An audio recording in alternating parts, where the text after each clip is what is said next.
Good evening, friends. Welcome to Apex Law Academy. And yet another great session is going to be handled by none other than our additional public prosecutor, Advocate Raman, who is in Chief Judicial Magistrate Court, Coimbatore. A week before last week, our trial procedures in criminal cases வந்து handle பண்ணியிருந்தாரு. That was a wonderful session.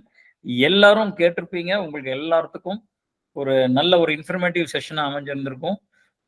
நீங்க கேட்டுக்கொண்டதுக்கு பேரில் மறுபடியும் அவர் இன்னொரு session எடுக்கணும்னு நீங்க எல்லாரும் விருப்பப்பட்டு கேட்டதுனால, in fact I hate to literally bother him. அவருடைய பிஸி ஷெட்யூல்ல இன்னொரு டாபிக்ல trial procedures on warrant cases பண்றேன்னு சொல்லியிருந்தாரு. That will be definitely useful for all of us. அவரை பத்தி ஒரு இன்ட்ரோடக்ஷன் உங்களுக்கு அவசியம் இல்லைன்னு நினைக்கிறேன். He is additional public prosecutor in Chief Judicial Magistrate Court, Coimbatore, and he has produced a lot of public prosecutors. Please note, நிறைய public prosecutors எல்லாம் produce பண்ணியிருக்காரு. அவர் very very crucial and very critical cases, CBI cases, sensitive cases எல்லாம் handle பண்ணியிருக்காரு. உங்களுக்கு எல்லாத்துக்கும் தெரியும். We are all very fortunate to get his time. அவருடைய பிஸி ஷெட்யூல்ல இன்னைக்கு ஒரு 40 minutes நம்மளுக்கு ஒதுக்கி அதுக்கு ஒரு டாபிக் ரெடி பண்ணி வந்திருக்கிறதுக்கு வந்து உங்களுடைய அனைவரின் சார்பிலும் அவருக்கு வருகின்ற வரவேற்றுட்டு அவருக்கு எங்களுடைய நன்றி கலந்த வணக்கத்தையும் தெரிவித்துக் அபெக்ஸ் லா அகாடமியுடைய நன்றியை தெரிவித்துக் கொள்கிறோம். உங்கள் அனைவரையும் மீண்டும் ஒரு நல்ல அருமையான ஒரு செஷனுக்கு எடுத்துட்டு போவதற்கு தயாராக இருக்கின்ற additional public prosecutor advocate Raman, please take it over. The whole forum is for you now. Thank you. Please take it over. Thank you very much for giving such opportunities again. And I welcome all the participants in the Apex Law Academy sessions. Today we are taking subject of trial of warrant cases by magistrate court and chapter number 20 in Bharatiya Nagarik Suraksha Sankita BNSS, and comparing with the old CRPC Criminal Procedure Code 1973. Sir எனக்கு கொடுத்துருக்கக்கூடிய time வந்து ஒரு 45 minutes கொடுத்துருக்கிறாரு. இந்த 45 மினிட்ஸ்ல வந்து நம்ம warrant cases, judicial magistrate கோர்ட்ல வாரண்ட் கேசஸ்ல நம்ம எப்படி ஹேண்டில் பண்றோம், அதுக்கு என்னென்ன ப்ரொசீஜரு, என்ன டிஃபிகல்ட்டி இருக்கு, அதுல நம்மளுக்கு சட்டம் என்ன சொல்லியிருக்குன்றத இப்போ ஒரு சின்ன ஒரு இன்ட்ராக்ஷன் மூலமா இந்த செஷன்ஸ் நம்ம ஆரம்பிக்கிறோம். இப்ப வாரண்ட் கேசஸ் ஜுடிஷியல் மேஜிஸ்ட்ரேட் கோர்ட்ல நம்ம ரெண்டு விதமான கேசஸ் வந்து நம்ம ஹேண்டில் பண்றோம். ஈவன் வந்து எதர் ப்ராசிக்யூட்டர்ஸ் ஆர் டிஃபென்ஸ் சைட்ல ரெண்டு பேருமே நம்ம என்ன ஹேண்டில் பண்றோம் அப்படின்னா, cases instituted on police report. ஒரு போலீஸ் ஆபீசர்ஸ் வந்து அவங்க தாக்கல் செய்யக்கூடிய அந்த ஃபைனல் ரிப்போர்ட்டை பேஸ் பண்ணி போலீஸ் கேஸ் கொடுத்தது, அதை ஹேண்டில் பண்றதுக்கு ஒரு வாரண்ட் கேஸ்ல மேஜிஸ்ட்ரேட் கோர்ட்ல எப்படி பண்ணணும். அதே மாதிரி on complaint, otherwise than police report cases அப்படின்னா ஆன் கம்ப்ளைண்ட், ஒரு பிரைவேட் கம்ப்ளைண்ட் கேசஸ், அது வாரண்ட் கேசஸ். அந்த கேஸ்ல என்ன மாதிரி பண்ணணும் அப்படின்றத இப்ப நம்மளுக்குள்ள பாத்துடலாம். இதுல பழைய சிஆர்பிசில வந்து பாத்தீங்கன்னா செக்ஷன் 238ல இருந்து செக்ஷன் 230 வாரண்ட் கேசஸ் வந்து on police report and otherwise police report, அதுல செக்ஷன் 238 to 250 வரை இருந்தது. இப்ப இந்த பிஎன்எஸ்எஸ் ஆக்ட்ல வந்து பாத்தீங்கன்னா செக்ஷன் 261 to 273 வரையும் இருக்குது. இது மட்டும் நம்ம பாக்குறோம், இன்னைக்கு பார்க்க போறோம். ஃபர்ஸ்ட் வந்து செக்ஷன் 261 பிஎன்எஸ்எஸ் ஆக்ட்ல செக்ஷன் 261, சிஆர்பிசில செக்ஷன் 238 சிஆர்பிசி, இதுல வந்து செக்ஷன் 261 பிஎன்எஸ்எஸ் ஆக்ட். இதுல என்ன சொல்றாங்க அப்படின்னு பாத்தீங்கன்னா, எடுத்தோலே சொல்றாங்க, the complainants with section 230 BNSS ஆக்ட்ல சொல்றது என்னன்னா, the complainants with section 230 அப்படி இங்க சொல்லிக்கிறாங்க. சிஆர்பிசில வந்து பாத்தீங்கன்னா the complainants with section 207 CrPC அப்படின்னு சொல்லியிருப்பாங்க. நம்ம எல்லாத்துக்குமே தெரியும் 207 அப்படின்றது வந்து சிஆர்பிசில 207 அப்படின்றதும் இந்த பிஎன்எஸ்எஸ் ஆக்ட்ல 230 அப்படின்றது என்ன அப்படின்னு பார்த்தா, supply to accused of copy of police report and other documents. இப்போ வந்து ஒரு போலீஸ் ரிப்போர்ட்ல ஃபைனல் ரிப்போர்ட் ஃபைல் பண்ண ஒரு கேஸ்ல கோர்ட்டு வந்து மேஜிஸ்ட்ரேட் கோர்ட்டு காக்னிசன்ஸ் எடுத்து அக்யூஸ்டுக்கு சம்மன் அனுப்பி, அக்யூஸ்ட் வந்து நீதிமன்றத்துல முதல் நாள் வந்து ஆஜரான உடனேயே அந்த கிரிமினல் கேஸ்ல வாரண்ட் கேஸ்ல என்னென்ன ப்ரொசீஜரை ஃபர்ஸ்ட் ஃபாலோ பண்ணணும் அப்படின்னு பார்க்கும் பொழுது செக்ஷன் 261 பிஎன்எஸ் ஆக்ட்ல ஃபர்ஸ்ட் என்ன சொல்றாங்க, கம்ப்ளைனன்ஸ் வித் செக்ஷன் 230. அதே நேரத்தை சிஆர்பிசில 238ல என்ன சொல்றாங்க, கம்ப்ளைனன்ஸ் வித் செக்ஷன் 207 அப்படின்றாங்க. ஸோ இந்த 207 என்ன அப்படின்றத நம்ம கொஞ்சம் பார்த்துடலாம். அதுல என்ன சொல்றாங்க, supply to accused of copy of police report and other documents. இப்ப எல்லாம் பாருங்க, இது warrant case, police report submit பண்ண கேஸ். அந்த கேஸ்ல 207ல காப்பீஸ் கொடுக்கணும் அப்படின்றது. அது என்ன சொல்றாங்க, in any cases where the proceeding has been instituted on police report, the magistrate shall without delay and in no case beyond the period of beyond 14 days from the date of production or appearance of accused furnish to the accused and victim free of cost a copy of each of the following documents. இப்ப warrant case magistrate கோர்ட்ல இருக்கு, on police report case accused appear ஆயிட்டாரு அப்படின்னா prosecution, அதாவது police report வந்து police வந்து 173 sub clause 2ல வந்து அவங்க ஃபைனல் ரிப்போர்ட் தாக்கல் பண்ணாங்க. இப்ப பிஎன்எஸ்எஸ் ஆக்ட்ல 193ல இருக்கக்கூடியது அந்த ஃபைனல் ரிப்போர்ட். அப்படி வந்து அவர் ஆஜரான இதுல வந்து ஃப்ரீ ஆஃப் காஸ்ட்ல காப்பீஸ் கொடுக்கணும். 207ல பழையது 207, இப்ப 230ல காப்பீஸ் கொடுக்கணும்னு சொல்றாங்க. அப்ப இதுல என்ன ஒரு டேட் பிக்ஸ் பண்றாங்க, பழைய ஆக்ட்ல வந்து பாத்தீங்கன்னா சிஆர்பிசிக்கும் இதுக்கு என்ன டிஃபரெண்ட் அப்படின்னா, முடிஞ்ச அளவுக்கு அவர் அப்பியர் ஆன 14 நாட்களுக்குள்ள அந்த காப்பீஸை இஷ்யூ பண்ணிடும். 14 நாட்களுக்குள்ள. அது அக்யூஸ்டுக்கு மட்டும் கிடையாது, விக்டிம் அவர் அட்வொகேட் மூலியமா இன் கேஸ் வந்து அசிஸ்டிங் ப்ராசிக்யூஷனுக்கு அட்வொகேட் ரெப்ரசன்ட் பண்ணிருப்பாங்க. ஒரு விக்டிம் இருக்காங்க அப்படின்னா அந்த கோர்ட்ல அசிஸ்டன்ட் பப்ளிக் ப்ராசிக்யூட்டர் இருப்பாரு. இருந்தாலும் எங்களுக்கு வந்து நான் வந்து அசிஸ்டன்ட் பப்ளிக் ப்ராசிக்யூட்டருக்கு நான் அசிஸ்ட் பண்றதுக்கான என் தரப்புல வந்து ஒரு அட்வொகேட்டை வைக்கிறேன் அப்படின்னு சொல்லி விக்டிம், அந்த கேஸ்ல பாதிக்கப்பட்ட விக்டிம் அட்வொகேட் வச்சிருந்தாங்கன்னா அவங்களும் அந்த அட்வொகேட் மூலியமா அப்பியர் ஆயிருந்தா, அந்த அட்வொகேட் அப்பியர் ஆயிருந்தாலும் இந்த 207ல கொடுக்கக்கூடிய அந்த காப்பீஸ 207ல கொடுக்கக்கூடிய காப்பீஸ அதே மாதிரி அக்யூஸ்டுக்கு கொடுக்கறது மாதிரி அந்த விக்டிமுக்கும் இதுல கொடுக்கணும் அப்படின்றத சொல்லிக்கிறாங்க. அந்த விக்டிமுக்கு கொடுக்கறது என்ன அப்படின்னா பிளஸ் வந்து 14 நாட்களுக்குள்ள இந்த ப்ராசஸ நீங்க ஃப்ரீ ஆஃப் காஸ்ட்ல இந்த காப்பீஸ் கொடுக்கறதுக்கு ரொம்ப டைம் இழுக்க வேண்டாம். 14 நாட்களுக்குள்ளேயும் நம்ம ஃபைனல் ரிப்போர்ட் சார்ஜ் ஷீட் போடுறாங்க இல்லையா, அந்த ஃபைனல் ரிப்போர்ட் அந்த சார்ஜ் ஷீட் கொடுக்கணும். அடுத்து ஃபர்ஸ்ட் இன்ஃபர்மேஷன் ரிப்போர்ட் தெரியும், எஃப்ஐஆர் காப்பியை கொடுக்கணும். அதே மாதிரி இன்வெஸ்டிகேஷன்ல 161 சப் கிளாஸ் 3 ஸ்டேட்மெண்ட்ன்றத இப்ப பிஎன்எஸ்எஸ் ஆக்ட்ல 180 சப் கிளாஸ் 3 ஸ்டேட்மெண்ட்டை கொண்டு வந்திருக்காங்க. அந்த ஸ்டேட்மெண்ட்டை 161 ஸ்டேட்மெண்ட் மாதிரி பழைய சிஆர்பிசி 161 3 ஸ்டேட்மெண்ட் மாதிரி அந்த ஸ்டேட்மெண்ட்டை அதை கொடுக்கணும். அதே மாதிரி கன்ஃபஷன், அக்யூஸ்ட் கன்ஃபஸ் பண்ணியிருந்தாலோ இல்ல வந்து அந்த கேஸ்ல இருக்கக்கூடிய விட்னஸஸ் ஏதாவது ஸ்டேட்மெண்ட் ரெக்கார்ட் பண்ணியிருந்தாலோ இப்போ வந்து அந்த மாதிரி ஸ்டேட்மெண்ட்டை நீ அது கொடுக்கணும். கன்ஃபஷன் ஸ்டேட்மெண்ட்டும் இல்ல அக்யூஸ்ட் கன்ஃபஷன் அக்யூஸ்டோட கன்ஃபஷன் ஸ்டேட்மெண்ட் கொடுக்கணும், விட்னஸோட ஸ்டேட்மெண்ட் அதையும் கொடுக்கணும். அடுத்து any other documents on relevant எக்ஸ்டான் அப்படின்னா ப்ராசிக்யூஷன் தரப்புல என்னென்ன டாக்குமெண்ட்ஸை வந்து அவங்க ஃபைனல் ரிப்போர்ட்டோட கொடுத்துருக்காங்களோ, போலீஸ் ரிப்போர்ட்டோட சேர்ந்து கொடுத்துருக்காங்களோ அந்த டாக்குமெண்ட்ஸையும் அவங்களுக்கு ஃப்ரீ ஆஃப் காஸ்ட்ல அக்யூஸ்டுக்கும், ஸோ விக்டிம் வந்து அட்வொகேட் மூலியமா அப்பியர் ஆயிருந்தாங்கன்னா அந்த அட்வொகேட் விக்டிமுக்கும் அவங்களுக்கு கொடுக்கணும் அப்படின்னு சொல்றாங்க.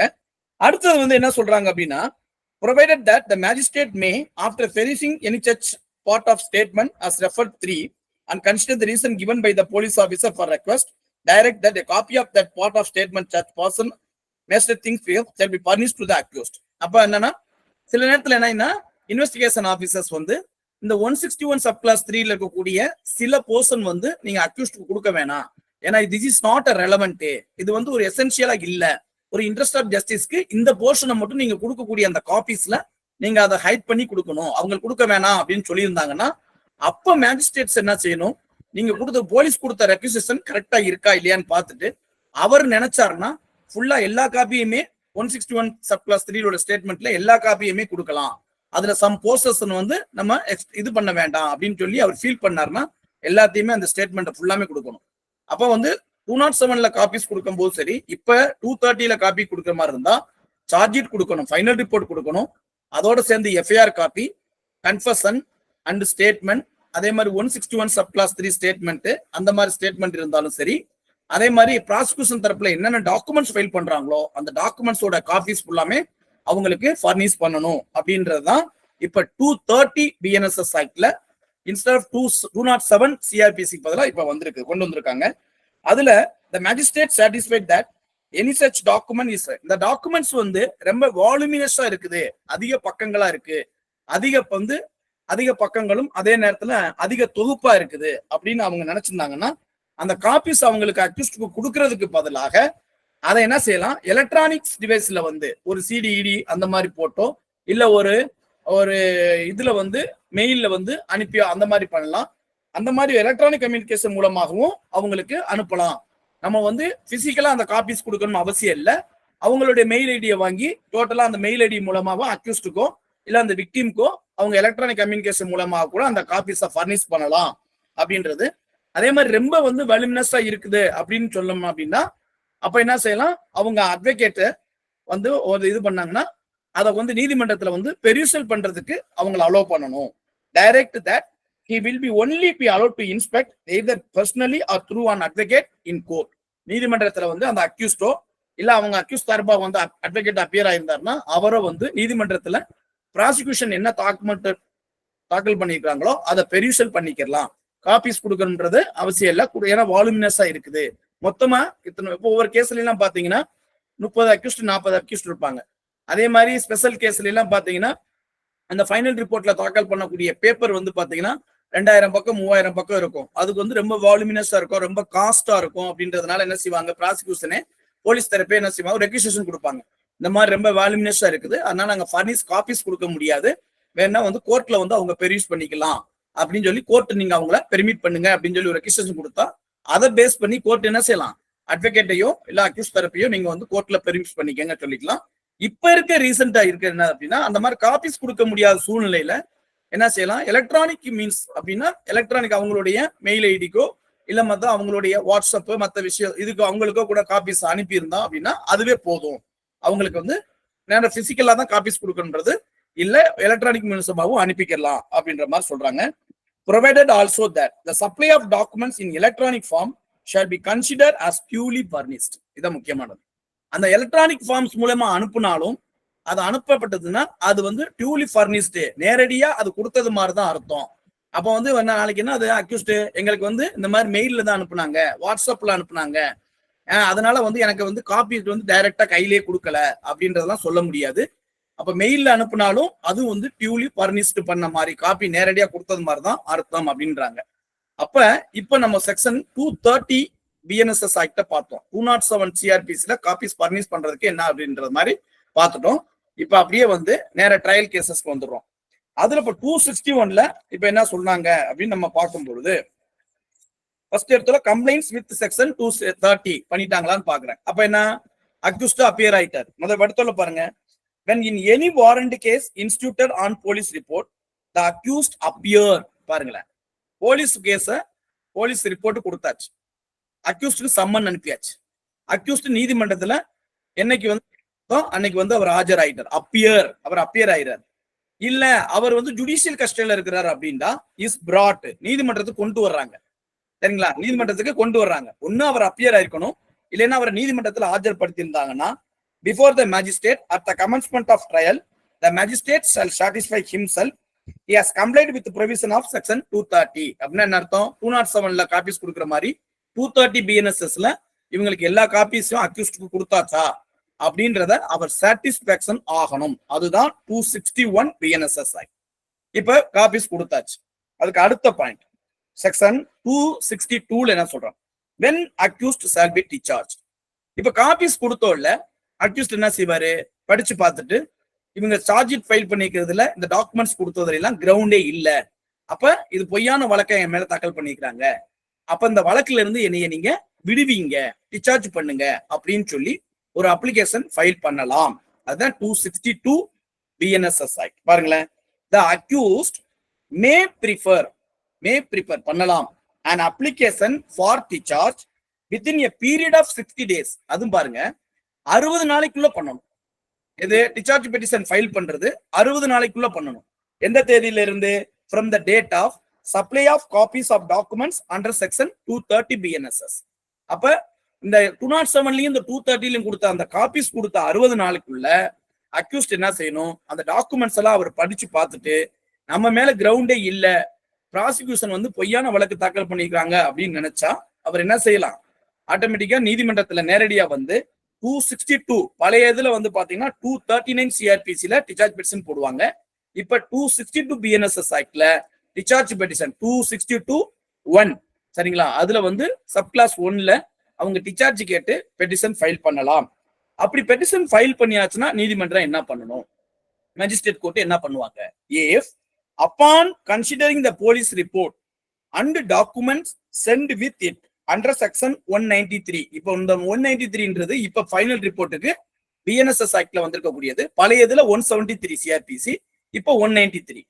அது பார்த்துட்டு and making such examination if any of the accused either physically and through audio video electronic means the magistrate thinks necessary, and after giving the prosecution and the accused an opportunity of being heard, the magistrate consider the charge against the accused to be groundless, he shall discharge the accused and record his reason for so doing.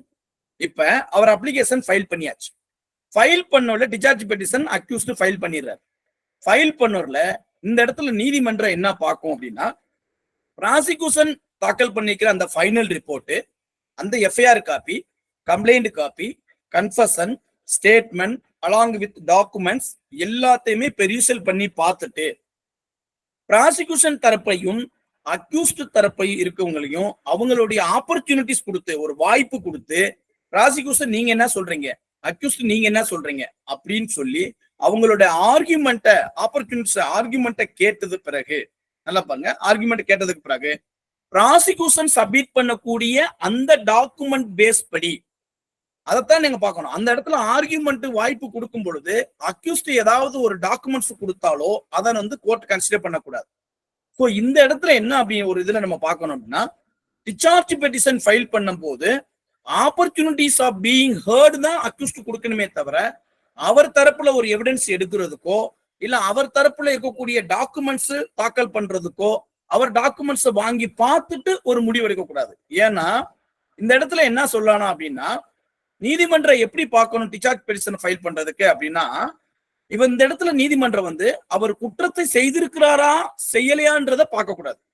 அப்ப என்ன இது பண்ணணும், prosecution submit பண்ணக்கூடிய அந்த final ரிப்போர்ட்ல இவர் மேல குற்ற நடவடிக்கை தொடர்வதற்கு முகாந்திரம் இருக்குதா இல்லையா. அப்ப அந்த இடத்துல பார்க்க வேண்டியது, whether there is a prima facie case against the accused to frame the charge against the accused or not, அவ்வளவுதான் பார்க்கணும். whether the accused has committed the offense or not-ன்றத கோர்ட் பார்க்க கூடாது. ஸோ ப்ராசிக்யூஷன் சப்மிட் பண்ணக்கூடிய final report submit பண்ணக்கூடிய police officer file பண்ணக்கூடிய அந்த final ரிப்போர்ட்ல ground இருக்கா இல்லையா, என்ன அதுக்கு இந்த நீதிமன்றம் இந்த அக்யூஸ்ட் மேல சார்ஜ் குற்றச்சாட்டு வணைந்து இவர் மேல ஒரு விசாரணை நடத்துவதற்கான ஒரு முகாந்திரம் இருக்குதா, அந்த முகாந்திரத்தை தான் பார்க்கணுமே தவிர அவர் குற்றம் செய்தாரா அவர் குற்றம் செய்யலையா அப்படின்ற இந்த இடத்துல வந்து டிசார்ஜ் பெட்டிஷன்ல இந்த ஸ்டேஜ்ல வந்து ஃப்ரேமிங் ஆஃப் சார்ஜஸ் ஸ்டேஜ்ல வந்து அப்படி மாதிரி பார்க்க கூடாது. அப்ப அந்த இடத்துல என்ன சொல்றாங்க, இஃப் அப்பான் அந்த ப்ராசிக்யூஷன் தரப்பு டாக்குமெண்ட்ஸை பெரிசல் பண்ணிட்டு ப்ராசிக்யூஷன் தரப்பையும் அக்யூஸ்ட் தரப்பையும் அவங்களுடைய ஆர்குமெண்ட்டை கேட்டு, இவங்க ப்ராசிக்யூஷன் என்ன சொல்லுவாங்க, எங்கிட்ட இந்த மாதிரி டாக்குமெண்ட்ஸ் எல்லாம் இருக்கு, இவர் தான் இந்த குற்றத்தை பண்ணிக்கிறான்றதுக்கு எங்களுக்கு முகாந்திரம் இருக்கு, நாங்க ஒரு சப்ஸ்டான்சியல் எவிடன்ஸ் எங்க கையில இருக்கு, எங்களால ப்ரூவ் பண்ண முடியும் அப்படின்னு ப்ராசிக்யூஷன் சொல்லுவாங்க. அவர் என்ன செய்வாரு, இல்லைங்க அந்த டாக்குமெண்ட்ஸ்க்கு இதுக்கு சம்பந்தம் இல்ல, இது வந்து கிரவுண்டே இல்ல, என் மேல சார்ஜ் பண்ணி வந்து எனக்கு நடத்துறதுக்கான முகாந்திரம் இந்த இதுல ப்ராசிக்யூஷன் தரப்புல இல்ல அப்படின்னு அவங்க ஆர்குமெண்ட்டை கேட்டதுக்கு பிறகு அப்ப பெரிசல் பண்ணிட்டு கோர்ட் பார்த்துட்டு இல்ல ப்ராசிக்யூஷன் தரப்புல அந்த மாதிரி சப்ஸ்டான்சியல் டாக்குமெண்ட் இருக்குதுன்னு இந்த நீதிமன்றம் நான் வந்து ஒரு முடிவுக்கு வர்றேன் அப்படின்னு சொன்னாதான் அடுத்தது. இல்லைங்க ப்ராசிக்யூஷன் தரப்புல சப்மிட் பண்ணக்கூடிய அந்த ஃபைனல் ரிப்போர்ட்டும் அந்த டாக்குமெண்ட்ஸும் இந்த நீதிமன்றத்திற்கு சரிவர தெரியல, இவர் மேல சார்ஜ் ஃப்ரேம் பண்ணி இவரை வந்து குற்ற நடவடிக்கை நடத்துவதற்கு ஒரு முகாந்திரம் இல்ல, அதுக்கான ஆதாரங்களை ப்ராசிக்யூஷன் தரப்பு தாக்கல் பண்ணலைன்னா நீதிமன்றம் என்ன செய்யலாம், டிஸ்சார்ஜ் பண்ணலாம், அவரை அந்த இடத்துல இருந்து விடுவிக்கலாம், குற்றச்சாட்டு வணையாமலேயே அவரை விடுவித்து அந்த விடுவிக்கிறதற்கான காரணத்தை எழுதலாம். அதுதான் அந்த பாயிண்ட். சரிங்களா, அதுதான் அதனுடைய பாயிண்ட். அண்ட் தென் அடுத்த பாயிண்ட் பாருங்க, இப்ப அப்படி விடுவிக்கல அப்படின்னு சொன்னாச்சு. இப்ப அவர் ப்ராசிக்யூட்டர் வந்து அக்யூஸ்ட் என்ன செய்யறாரு, டிஸ்சார்ஜ் பெட்டிஷன் போடுறாரு. போட்டு அந்த பெட்டிஷன் டிஸ்மிஸ் ஆயிருக்கு. அப்புறம் அதுக்கு பிறகு இல்லைன்னா டிஸ்சார்ஜ் பெட்டிஷன் அவர் போடாமே இருக்கிறாரு அப்படின்னு அடுத்த ஸ்டெப். அடுத்த ஸ்டேஜ் என்னன்னா section 263 framing of charges. Framing of charges குற்றச்சாட்டை வணைதல். இப்போது குற்றச்சாட்டை வணைதல் நம்ம நீதிமன்றத்துல எல்லாம் என்ன செய்வோம்? ஃபர்ஸ்ட் கொஸ்டின் சொல்லுவோம். 330 செகண்ட் கொஸ்டின். இந்த சார்ஜ் ஃப்ரேமிங்க ஃபர்ஸ்ட் கொஸ்டின் சொல்லுவாங்க. மேஜிஸ்ட்ரேட் கோர்ட் எல்லாம் பாத்தீங்கன்னா கொஸ்டின் கேட்டாச்சான்னு இது வந்து அப்படி கொஸ்டின் கேட்ட மாதிரி இது இல்ல. ஃப்ரேமிங் ஆஃப் சார்ஜஸ் குற்றச்சாட்டை வணைதல். அப்ப பாருங்க, if 263 BNS ஆக்ட் அதே மாதிரி செக்ஷன் 240 CRPC ரெண்டையும் நீங்க கையில வச்சு பார்த்துட்டே இருக்கணும். if 263 என்ன சொல்றாங்க? if upon such consideration என்ன ப்ராசிக்யூஷன் சப்மிட் பண்ணக்கூடிய அந்த டாக்குமெண்ட்ஸை இந்த நீதிமன்றம் கன்சிடர் பண்ணதுக்கு அடிப்படையில் அப்படின்னு வருது. அண்ட் எக்ஸாமினேஷன் ஏதாவது எக்ஸாமினேஷன் பண்ணதன் அடிப்படையில் இஃப் எனி அண்ட் ஹியரிங் கேள்வி ஹியரிங்னா கேட்டதுக்கு பிறகு யார the magistrate is opinion that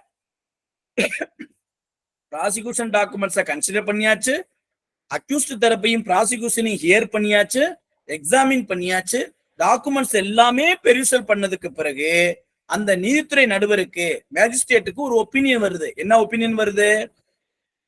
there is a ground for presuming that. இந்த இடத்துல நீங்க நல்லா பார்க்கணும். presuming that the accused has committed an offense triable under this chapter. என்னது இந்த இடத்துல அந்த வந்து மேஜிஸ்ட்ரேட் வந்து ஆமா இவர் வந்து அந்த குற்றத்தை செய்திருக்கிறாரு அப்படின்றதுக்கு செய்திருக்கலாம் அப்படின்றது யூகிக்கிறதுக்கான ஒரு கிரவுண்ட் இருக்கு அப்படின்னு தான் பாக்கணுமே தவிர அவரு மேஜிஸ்ட்ரேட்டு இல்ல பெரிசல் பண்ணி பார்த்தேன் இவர் இந்த குற்றத்தை செய்திருக்கிறான்னு ஒரு முடிவுக்கு வந்துட்டேன்னு சொல்லக்கூடாது.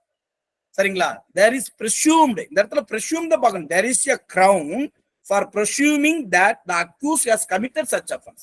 அந்த குற்றத்தை செய்திருக்கலாம் என்பதற்கான ஆதாரங்கள் அரசு தரப்பில் டாக்குமெண்ட் கொடுத்ததுல நான் பரிசீலனை பண்ணதுல எனக்கு தெரிய வருது அப்படின்னு ஒரு முடிவுக்கு வந்துட்டாருன்னா which magistrate competent to in his opinion அவருடைய அந்த ஒரு ஒப்பீனியன் அடிப்படையில் would adequately punished by him. அப்ப என்ன ஒரு முடிவுக்கு வர்றாரு? ப்ராசிக்யூஷன் தரப்ப நான் பார்த்தேன் அந்த குற்றம் செய்தவர் மேல இந்த நீதிமன்றம் குற்றச்சாட்டு வணைந்து அவர் மேல வழக்கு நடத்துவதற்காகவும் இல்ல அப்படி வழக்கு நடத்தினா இந்த நீதிமன்றம் அந்த வழக்கை நடத்துறதுக்கு அதிகாரம் இருக்கு, அவர் மேல வழக்கு நடத்தி அந்த மாதிரி நிரூபணம் ஆச்சுன்னா அவர் மேல தண்டிக்கக்கூடிய அதிகாரம் இந்த நீதிமன்றத்துக்கு இருக்கு. அதன் அடிப்படையில ப்ராசிக்யூஷன் தாக்கல் பண்ண டாக்குமெண்ட்டை நான் பார்க்கும் பொழுது இவர் குற்றம் செய்திருக்கிறார் என்பதை அனுமானிப்பதற்கான ஆதாரங்கள் இந்த இருக்குன்னு சொல்லி இந்த நீதிமன்றம் கருதுவதால் அப்படின்னு ஒரு முடிவுக்கு வந்துட்டு அப்படி கருதுச்சினால் நீதிமன்றம் ஹீன்றது என்னது? the magistrate shall frame in writing a charge against the accused within a period of 60 days from the date of first hearing on charge. first hearing on charge என்ன? நீதிமன்றத்துல ப்ராசிக்யூஷன் தரப்பு டாக்குமெண்ட்ஸை கொடுத்து அதை நான் வந்து அப்பான்னு பெரிஷல் பண்ணி பார்த்தேன், ஆர்குமெண்ட்டை கேட்டேன், எல்லாமே இருந்துச்சு, அக்யூஸ்டுக்கு வாய்ப்பு கொடுத்து பண்ணேன். இப்ப வந்து அதுல கிரவுண்ட் இருக்கு. என்ன கிரவுண்ட் இருக்கு? எதிரி மீது குற்றம் சாட்டப்பட்ட இந்த குற்றம் சாட்டப்பட்டவர் மீது இந்த நீதிமன்றம் என்ன செய்யறது? வழக்கை நடத்துவதற்கும் அவர் ஒரு குற்றம் செய்திருப்பார் என்பதை காண்பிப்பதற்கான முகாந்திரம் இருக்கிறது.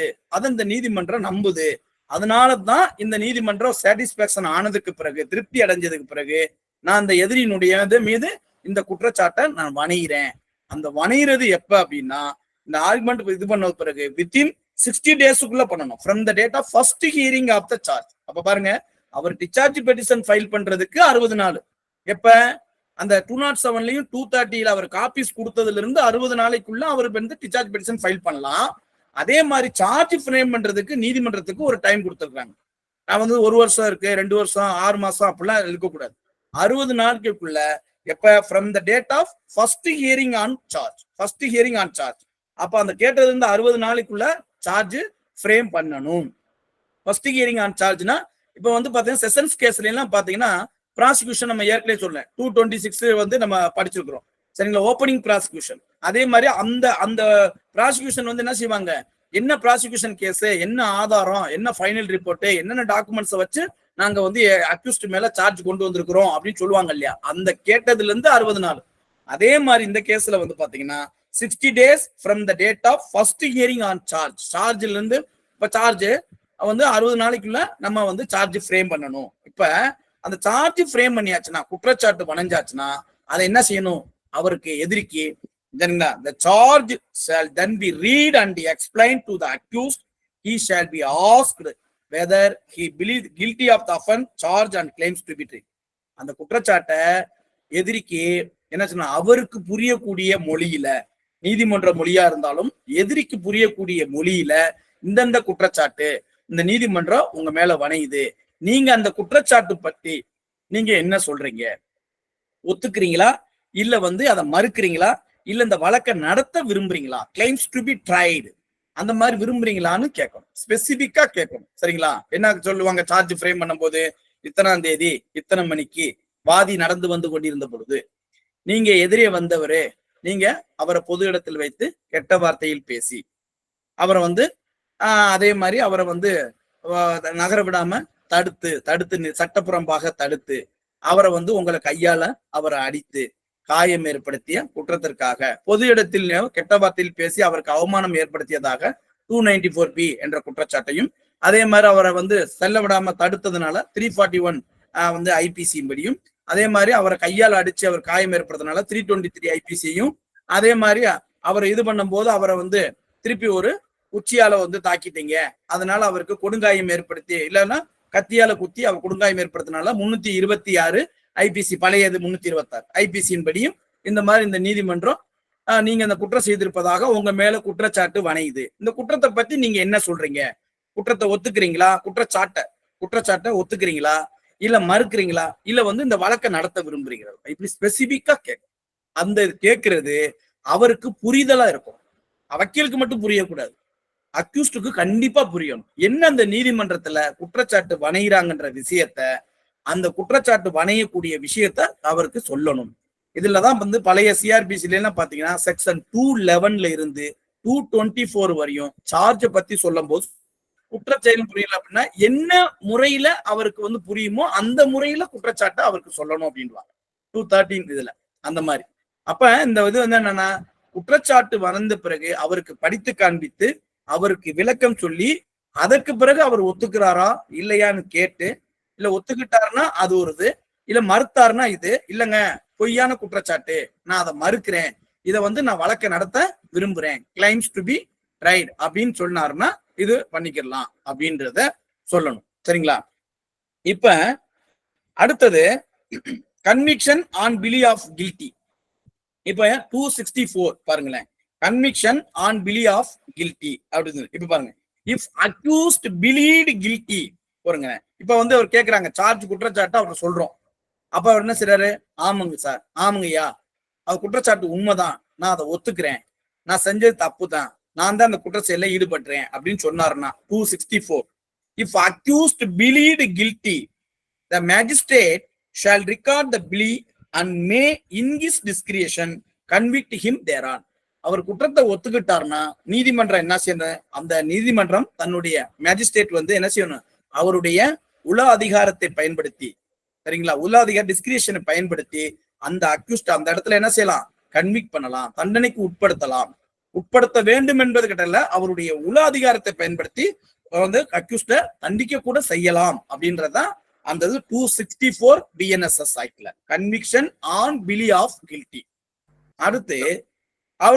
அடுத்தது பாருங்க, எவிடன்ஸ் ஃபார் ப்ராசிக்யூஷன் 265. அப்படி அவர் ஒத்துக்கிறல சார், குற்றச்சாட்டை நீதிமன்றம் வணைகிறாங்க, அவர் இல்லைங்க பொய்யான குற்றச்சாட்டு, இந்த வழக்கை நான் நடத்த விரும்புறேன்னு சொல்றாரு, அப்ப என்ன செய்யலாம் அப்படின்னா 265 CRPC எவிடன்ஸ் ஃபார் ப்ராசிக்யூஷன் இப்பதான் வருது. அப்புறம் அதுக்கு அடுத்து என்ன செய்வாங்க, டேட் போடுவாங்க. செஷன்ஸ் கேஸ்ல எல்லாம் பாத்தீங்கன்னா வந்து எதுக்கு டேட் ஃபார் ப்ராசிக்யூஷன்ஸ் ஒரு செக்ஷன் சொல்லுவோம். அதே மாதிரி இங்க வந்து பாத்தீங்கன்னா என்ன செய்வாங்க, எவிடன்ஸ் வந்து மேஜிஸ்ட்ரேட் கோர்ட்ல எவிடன்ஸ் ஃபார் ப்ராசிக்யூஷன், அப்புறம் சார்ஜ் ஃப்ரேம் பண்ணியாச்சு, ஃப்ரேம் பண்ண பிறகு ஒரு டேட்டா போட்டுருவாங்க. அதுக்கடுத்து பாருங்க, இஃப் த அக்யூஸ்ட் எதனால பாருங்க, எவிடன்ஸ் ஃபார் ப்ராசிக்யூஷன் ஹெட்ல பாருங்க செக்ஷன் 265 BNSS ஆக்ட்ல if accused refuse to plead, மறுக்கிறார், குற்றத்தை ஒத்துக்கொள்வதற்காக மறுக்கிறார், குற்றச்சாட்டு வணைகிறாங்க, அவர் மறுக்கிறார், மறுத்தும் போதோ does not plead, எந்த விதமே சொல்லாம இருக்கிறாரு. அண்ட் தென் அடுத்து வந்து evidence for prosecution section 265 BNSSI. இதுல என்ன பண்றாங்க, if accused refuse to plead, இப்ப குற்றச்சாட்டை அவர் மறுக்கிறார், சரிங்களா, refuse to plead, குற்றத்தை ஒத்துக்கொள்ள அவர் மறுக்கிறார், அப்படி இருந்தாலும் does not plead, குற்றச்சாட்டு வணையும் போதே அமைதியா இருப்பாரு, ஒத்துக்கிறவே மாட்டாரு, எதுவும் சொல்லவும் மாட்டாரு, அப்படி இருந்தாலும் அப்ப does not plead, எதுவுமே ஒத்துக்கிறல, சரிங்களா. அடுத்து claims to be tried, இல்லங்க இது பொய்யான குற்றச்சாட்டு, நான் அந்த கேஸ நடத்த விரும்புறேன், நான் ட்ரையல் நடத்த விரும்புறேன், claims to be tried, or the magistrate does not convict the accused under section 264, அவர் குற்றத்தை ஒத்துக்கிட்டு அவர் இந்த நீதிமன்றம் தண்டிக்காம விட்டுருந்தா, அது 264ல வந்து அவருக்கு ஒத்துக்கிட்டு தண்டிக்காம விட்டுருந்தா, அந்த மாதிரி the magistrate does not convict the accused பண்ணலைனா 264 PNSS படி அவரை வந்து என்ன சொல்றாரு, அவரை கன்விக்ஷன் பண்ணலைனா, அப்ப 4 விஷயம் பார்க்கணும், refuse to believe, does not plead, claims to be tried and not convict under section 264 PNSS. இந்த 4 ஸ்டேஜ்லயும் 4 இது வரும், அந்த 4 இதுல ஏதாவது ஒண்ணு R. The magistrate shall fix a date for examination of witnesses. Examination of விட்னஸஸ்க்கு என்ன செய்வாங்க, ஒரு டேட்டை ஃபிக்ஸ் பண்ணுவாங்க. அப்ப சார்ஜ் ஃப்ரேம் பண்ணியாச்சு, நீதிமன்றத்துல சார்ஜ் கேட்கிறோம், என்ன ஒத்துக்கிறீங்களா, இல்லங்க நான் மறுக்கிறேங்க, நான் இந்த வழக்கை நடத்த விரும்புறேங்க அப்படின்னு சொல்லும் போது சரி அடுத்த டேட், ஒரு டேட்டை ஃபிக்ஸ் பண்ணுவாங்க இல்லையா, எதுக்காண்டி, ப்ராசிக்யூஷன் எவிடன்ஸ்க்காண்டி ஒரு டேட்டை ஃபிக்ஸ் பண்ணுவாங்க. அந்த டேட்டை ஃபிக்ஸ் பண்ணி அதுக்கு அந்த தேதியில வந்து நீதிமன்றத்துக்கு வாங்க அப்படின்னு சொல்லி டேட்டை ஃபிக்ஸ் பண்ணி அனுப்பிடுவாங்க, போஸ்ட்போன் பண்ணிடுவாங்க. அதுதான் அந்த இடத்துல. அடுத்து ப்ரொவைடட் தட், இடத்துல பாருங்க ப்ரொவைடட் தட், இந்த இடத்துல பாருங்க the magistrate shall supply in advance, the magistrate shall supply, shall போடுறாங்க பாருங்க, the magistrate shall supply in advance to the accused the statement of witnesses recorded during investigation by the police. இப்ப இதுல இந்த இடத்துல வந்து ஸ்பெசிபிக்கா என்ன போடுறாங்க, the magistrate shall supply in advance to the accused the statement of witnesses, சரிங்களா, the statement of witnesses recorded during investigation by the police. இந்த இடத்துல ஸ்பெசிபிக்கா கொண்டு வந்திருக்கிறாங்க. ஆனா நம்ம என்ன செய்யறோம், ஏற்கனவே இந்த இதுல 261 வந்து நம்ம பார்க்கும் பொழுது 207ல வந்து எப்படி வந்து காப்பி சப்ளை பண்ணணுமோ அதை கம்ப்ளைண்ட் பண்ணிட்டாங்களான்னு சொல்லி அக்யூஸ்ட் வந்து அப்பியர் ஆனதுக்கு பிறகு இல்ல நீதிமன்றத்துக்கு கொண்டு வந்த உடனே நம்ம வந்து மேஜிஸ்ட்ரேட் கம்ப்ளைண்ட் பண்ணிடுவார், காப்பீஸ் கொடுத்தாச்சா கொடுக்கலையா, கொடுக்கணும் அப்படின்னு பாத்துருவார். இப்ப வந்து அக்யூஸ்ட் வந்துட்டாங்க அப்படின்னா அடுத்து என்ன செய்வாங்க, ப்ராசிக்யூஷன் தரப்புல காப்பீஸ் இருக்குங்க, போலீஸை கூப்பிடுவாங்க, காப்பீஸ் இருக்குங்களா, ஃபைனல் ரிப்போர்ட் கூட உள்ள வச்சிருக்கீங்களா, அக்யூஸ்ட் காப்பீஸ் கொடுங்க. அவ அக்யூஸ்ட் காப்பீஸ் கொடுத்தாச்சுன்னா தான் அதுக்கு அடுத்த ஸ்டேஜ் அடுத்து வரும், சரிங்களா. அந்த வாரண்ட் கேசஸ் இதுல கண்டினியூ ஆகும், அடுத்து ட்ரையல் வந்து அடுத்து கண்டினியூ ஆகும்.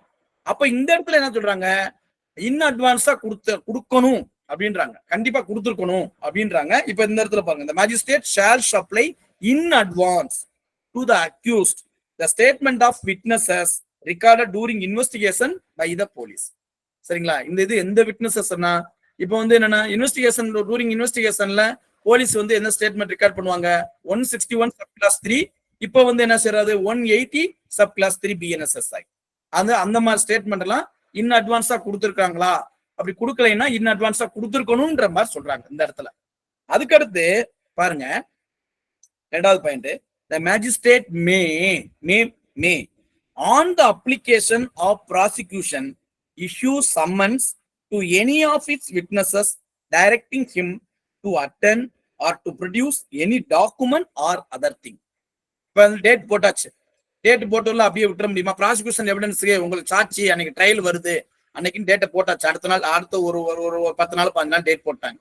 அப்ப ப்ராசிக்யூஷன் என்ன செய்யணும், ஒரு அப்ளிகேஷன் ஃபைல் பண்ணி இந்தந்த விட்னஸ்க்குலாம் லிஸ்ட் ஆஃப் விட்னஸ்ல நாங்க ஃபைல் பண்ண அந்த ஃபைனல் ரிப்போர்ட்ல இருக்கக்கூடிய இந்தந்த விட்னஸ்க்குலாம் எங்களுக்கு சம்மன் கொடுங்க, அந்த சம்மனை நாங்க வாங்கி நாங்க சர்வ் பண்ணி தான் விட்னஸை நாங்க ப்ரொடியூஸ் பண்ண முடியும், அப்ப எங்க அந்த டாக்குமெண்ட்ஸ் எல்லாம் நாங்க வந்து ப்ரொடியூஸ் பண்ண முடியும் அப்படின்னு அப்ளிகேஷன் கொடுத்து அந்த அப்ளிகேஷன் பேஸ் பண்ணி தான் என்ன செய்வாங்க, சம்மன் வந்து விட்னஸஸ்க்கு அனுப்பணும்னு சொல்றாங்க.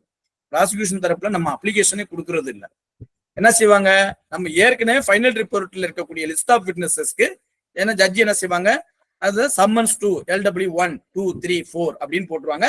நம்ம என்ன செய்வோம், சம்மனை வாங்கிட்டு நீதிமன்றம் கொடுக்கக்கூடிய சம்மனை வாங்கி நம்ம அப்படியே வந்து என்ன செய்வோம், நேர சாட்சிகளுக்கு சம்மனை சர்வ் பண்ணிடுவோம், இந்த இடத்துல என்ன சொல்றாங்க, the magistrate may on the application of prosecution அப்படின்றது, on the application of prosecution issue a summons to any of its witnesses directing him. அந்த ப்ராசிக்யூஷன் விட்னஸ்ல எந்த விட்னஸ்க்கு வேணாலும் சம்மனை சர்வ் பண்ணணும், எனக்கு வந்து டாக்குமெண்ட்டை கொண்டு வர வைக்கணும், அதனால நீங்க நீதிமன்றம் சம்மன் இஷ்யூ பண்ணுங்க அப்படின்னு கேட்கக்கூடியதுதான் அந்த ஸ்டேஜ். சரிங்களா, அந்த ஸ்டேஜ். அடுத்து on the date so fixed. அப்ப நீதிமன்றம் ஏற்கனவே எதுக்கு போட்டிருக்கு, ப்ராசிக்யூஷன் டேட்டுக்கு வந்து ட்ரையல் எடுக்கிறதுக்காக டேட்டை ஃபிக்ஸ் பண்ணாங்கல்ல, அந்த டேட்ல on the date so fixed the magistrate shall proceed to take all such evidence as may be produced in support of prosecution. இப்ப அன்னைக்கு அந்த தேதி ட்ரையல் அன்னைக்கு வந்திருக்கு, பிக்ஸ் பண்ணியாச்சு. அந்த தேதியில அரசு தரப்பு ப்ராசிக்யூஷன் தரப்பு எத்தனை விட்னஸ் கொண்டு வந்திருந்தாங்களோ, சம்மனை வாங்கிட்டு போய் எத்தனை விட்னஸ் சம்மன் சர்வ் பண்ணி நீதிமன்றத்துல ஆஜர்படுத்துறாங்களோ அத்தனை விட்னஸையும் அன்னைக்கு தேதியே விசாரிச்சே ஆகணும். அன்னைக்கு தேதியே விசாரிச்சு ஆகணும், எல்லா விட்னஸுமே விசாரிக்கணும். பாருங்க, on the date so fixed the magistrate shall proceed, அவர் ப்ரொசீட் பண்ணணும் என்னதுக்கு, to take all evidence, all such evidence as may be produced in support of prosecution. prosecution சப்போர்ட்டுக்கு உள்ள விட்னஸஸ் புறாமை எவிடன்ஸ் எடுக்கிறதுக்கு அந்த மேஜிஸ்ட்ரேட் என்ன செய்யணும், நடவடிக்கை எடுக்க வேண்டும். provided that, இதுல முக்கியமான பாருங்க, provided that the magistrate may permit cross examination of any witnesses to be deferred எப்ப, until any other witness or witnesses have been examined, or recall any witness for further cross examination. இப்ப இந்த இடத்துல வந்து என்ன செய்வாங்க, prosecution நான் ஏற்கனவே சொன்னேன் பாருங்க, செஷன்ஸ் கேஸ்ல ப்ராசிக்யூஷன் வந்து ஒரு 5-6 விட்னஸ் கொண்டு வந்துட்டாங்க. அப்ப அரசு தரப்பு வழக்கறிஞர் வந்து ஏபிபி என்ன செய்யறாரு, பிடபிள்யூ 1 விசாரிச்சாச்சு, பிடபிள்யூ 2, பிடபிள்யூ 3, பிடபிள்யூ 4 எல்லாமே விசாரிச்சாச்சு. விசாரிச்ச உடனே நம்மளுக்கு தெரியும், எவிடன்ஸ் ஆக்ட் படி சீஃப் எக்ஸாமினேஷன் எடுத்த உடனே குறுக்கு விசாரணை பண்ணணும். குறுக்கு விசாரணை பண்ணதுக்கு பிறகு ஏதாவது இது வேணும்னா அடுத்து ரீ எக்ஸாமினேஷன் பண்ணலாம். இந்த மாதிரி ஒரு அந்த வரிசை முறைகள் தான் பண்ணணும். இப்ப இவங்க என்ன செய்வாங்க, டிஃபென்ஸ் ப்ராசிக்யூஷன் வந்து ஒரே மாதிரி டைப் ஆஃப் சிமிலியர் விட்னஸ் தான் கொண்டு வந்திருக்கிறாங்க. இப்ப வந்து ஆசா 1 முதல் 4 இவங்க ஒரே மாதிரி ஃபேக்டர் தான் சொல்ல போறாங்க. அதனால வந்து நான் ஒவ்வொரு விட்னஸையும் நான் வந்து சீஃப் எடுத்ததுக்கு பிறகு நான் கிராஸ் பண்றதுக்கு எனக்கு இது வேணா, அதனால வந்து ப்ராசிக்யூஷன் தரப்பு சிமிலரான விட்னஸ் தாக்கல் பண்ணிக்கிறதுனால, ப்ரொடியூஸ் பண்ணிக்கிறதுனால எல்லா விட்னஸையும் அவங்க சீஃப் எடுத்ததுக்கு பிறகு நான் கிராஸ் பண்ணிக்கிறேன். அது வரையும் எனக்கு கிராஸ் பண்றதுக்கு நீங்க நிறுத்தம் பண்ணுங்க, டெஃபர் பண்ணுங்க. கிராஸ் பண்றதுக்கு நான் என்னுடைய உரிமையை நான் வந்து என்ன செய்யறேன், இப்போதைக்கு நிறுத்தி வச்சிருக்கிறேன். இவங்க எல்லாமே ப்ராசிக்யூஷன் தரப்பு விட்னஸ் பூராமே சிமிலரான விட்னஸ் தான், அதனால அவங்க எல்லாமே எடுத்ததுக்கு பிறகு நான் குறுக்கு விசாரணை பண்ணிக்கிறேன் அப்படின்னு கேட்கலாமா அப்படின்னு கேட்டா கண்டிப்பா கேட்டு இது பண்ணிக்கலாம். அதுக்கு என்ன அப்படின்னா, அதுக்காண்டி டெஃபர் பண்ண பெட்டிஷன் போடுறது டிஃபென்ஸ் சைட்ல வந்து இதை ஒரு இதாவே வச்சுக்க கூடாது. அது என்ன சூழ்நிலை இருக்கணும் அப்படின்னா, ப்ராசிக்யூஷன் விட்னஸஸ் ப்ரொடியூஸ் பண்ணிக்கிறாங்க, ஆனா அவங்க சொல்லக்கூடிய சாட்சியங்கள்லாம் பாத்தீங்கன்னா ஒரே மாதிரியா தான் இருக்க போகுது. அப்போ ஒரு விட்னஸ் நான் கிராஸ் பண்ணதுக்கு பிறகு அடுத்த விட்னஸ் வந்து என்ன அதே மாதிரி விஷயத்த பாக்குறதுக்கான வாய்ப்பு இருக்கும். அதனால நான் மொத்தமா அவங்க சீஃப் எக்ஸாமினேஷன் எடுத்துடட்டும், நான் மொத்தமா கிராஸ் பண்ணிக்கிறேன். அது வரையும் பாருங்க, ஃபர்தரா அடுத்த விட்னஸஸ் வந்து சீஃப் எடுக்கிறது வரையும் என்னுடைய கிராஸை வந்து நீங்க டெஃபர் பண்ணி வைங்க அப்படின்னு கேட்கலாமா அப்படின்னா கண்டிப்பா கேட்கலாம், அதுக்கு ஒரு வாய்ப்பு உண்டு. அடுத்து provided further that the examination of witness under this subsection may be done by audio video electronic means at the designated places to be notified by the state government. இது இப்போ வந்திருக்கு. இப்ப நம்ம கோவிட் ஸ்டேஜ்ல நம்ம பார்த்திருப்போம், கொரோனா கோவிட் நேரத்துல பாத்தீங்களா ஆடியோ வீடியோ வந்து இதா இருக்கும். இப்போ வந்து நீதிமன்றம் ஒரு ரூம் மாதிரி கொடுத்துருப்பாங்க. அங்க வந்து நம்ம என்ன செய்வோம், ப்ராசிக்யூஷனோ இல்ல டிஃபென்ஸோ போய் விட்னஸை நம்ம ப்ரொடெக்ஷன் பண்ணியிருப்போம். அங்க இருக்கக்கூடிய ஆபீசரை வச்சு சில நேரத்துல பாத்தீங்கன்னா அக்யூஸ்ட் வந்து ஜெயிலே வந்து ஜுடிஷியல் கஸ்ட் ஜெயிலே இருப்பாரு. அப்ப நம்ம என்ன செய்யலாம், ஆடியோ வீடியோ லிங்க் மூலியமா வந்திருக்கக்கூடிய விட்னஸை நம்ம விசாரிக்கக்கூடிய ஒரு வாய்ப்புகள் இருக்கும். அந்த மாதிரி இது பயன்படுத்திக்கலாமானா அந்த மாதிரியும் பயன்படுத்திக்கலாம். இப்ப இதனாலதான் சொல்றேன், எக்ஸாமினேஷன் ஆஃப் விட்னஸஸ் பொறுத்தவரையும் சரிங்களா. இப்ப வந்து இதுல further examination of witness under this subsection may be done, shall be done சொல்லல, may be done, may be done by audio video electronic means at the designated place to be notified by the state government. அப்ப audio video வச்சு கூட இந்த examination of witnesses வந்து பண்ணிக்கலாம் அப்படின்ற அந்த மாதிரி சூழ்நிலைகள் ஏற்பட்டா அது வந்து என்ன செய்யலாம், நீதிமன்றம் ஆடியோ வீடியோ எலக்ட்ரானிக்ஸ் வந்து யூஸ் பண்ணி இந்த மாதிரி வந்து விட்னஸ் எக்ஸாமினேஷனை பண்ணிக்கலாம். நம்ம கோவிட் நேரத்துல அதை நம்ம அப்ளை பண்ணியிருக்கிறோம். இதுதான் வந்து evidence for prosecution 265 BNSS act. இப்ப அடுத்து எவிடன்ஸ் முடிச்சாச்சு. இப்ப எவிடன்ஸ் ப்ராசிக்யூஷன் முடிச்சதுக்கு பிறகு அடுத்து என்ன வரும், நம்ம 313(1B) கேள்ப்போம். அப்ப இந்த அரசு தரப்புல வந்து இந்த சாட்சிகள் உங்களுக்கு இந்த மாதிரி விஷயங்களை சொல்லியிருக்கிறாங்க, நீங்க அதை பத்தி நீங்க என்ன சொல்றீங்க அப்படின்னு ஒரு கேள்வி கேட்போம். சரிங்களா? ஒரு கேள்வி கேட்டதுக்கு பிறகு இல்லங்க இது வந்து பொய்யான சாட்சி. பாருங்க, குற்றச்சாட்டு சொல்லும் பொழுது வணையும் போது பொய்யான குற்றச்சாட்டுன்னு சொல்லணும். சாட்சி ப்ராசிக்யூஷன் எவிடன்ஸ் எடுத்ததுக்கு பிறகு அந்த சாட்சியத்தை வந்து நீதிமன்றம் அவங்களுக்கு படிச்சு காட்டது பிறகு அரசு தரப்புல இந்த மாதிரி உங்களுக்கு எதிராக சொல்லியிருக்காங்க, நீங்க என்ன சொல்றீங்கன்னா அவர் என்ன சொல்லணும், பொய் சாட்சின்னு சொல்லணும். சாட்சின்னு சொன்னது பிறகு கோர்ட்டு ஒரு கேள்வி கேட்பாங்க. அப்ப ப்ராசிக்யூஷன் எவிடன்ஸை க்ளோஸ் பண்றீங்களான்னு கேட்பாங்க பிபிட்ட. நாங்க எல்லா விட்னஸையும் விசாரிச்சுட்டோம், நாங்க எங்க அரசு தரப்புடைய சாட்சியத்தை நாங்க முடிச்சுக்கிறோம் அப்படின்னு சொல்லி ஏபிபி என்ன செய்வாங்க, பிபி ப்ராசிக்யூஷன் எவிடன்ஸை க்ளோஸ் பண்ணதுக்கு பிறகு அப்ப நீதிமன்றம் திருப்பி என்ன செய்யும், வாய்ப்பு யாரு கொடுக்கணும், ஆடி ஆட்டம் பாட்டுற மாதிரி இரு தரப்புலையும் வாய்ப்பு கொடுக்கணும்ன்றதுக்காக டிஃபென்ஸ் அக்யூஸ்ட கேட்பாங்க, உங்க தரப்புல விசாரிக்கிறதுக்கு உங்களுக்கு சாட்சி இருக்கா அப்படின்னு கேட்பாங்க. ஆமா, என் தரப்புல விசாரிக்கிறதுக்கு சாட்சி இருக்குன்னு அவர் சொன்னாருன்னா அப்ப நீங்க அதுக்கு லிஸ்ட் கொடுங்கன்னு லிஸ்ட் கேட்பாங்க. அப்ப எந்தெந்த தரப்பு சாட்சியா யார் யாரோ அவர் லிஸ்ட் கொடுக்குறாரோ அந்த இதுக்கு வந்து லிஸ்ட் என்ன செய்வாங்க, லிஸ்ட் வாங்கிட்டு அதுக்கு பிறகு அடுத்த வர்றதுதான் அடுத்து பாருங்க, அந்த அடுத்த ஸ்டேஜ் தான் evidence for defence.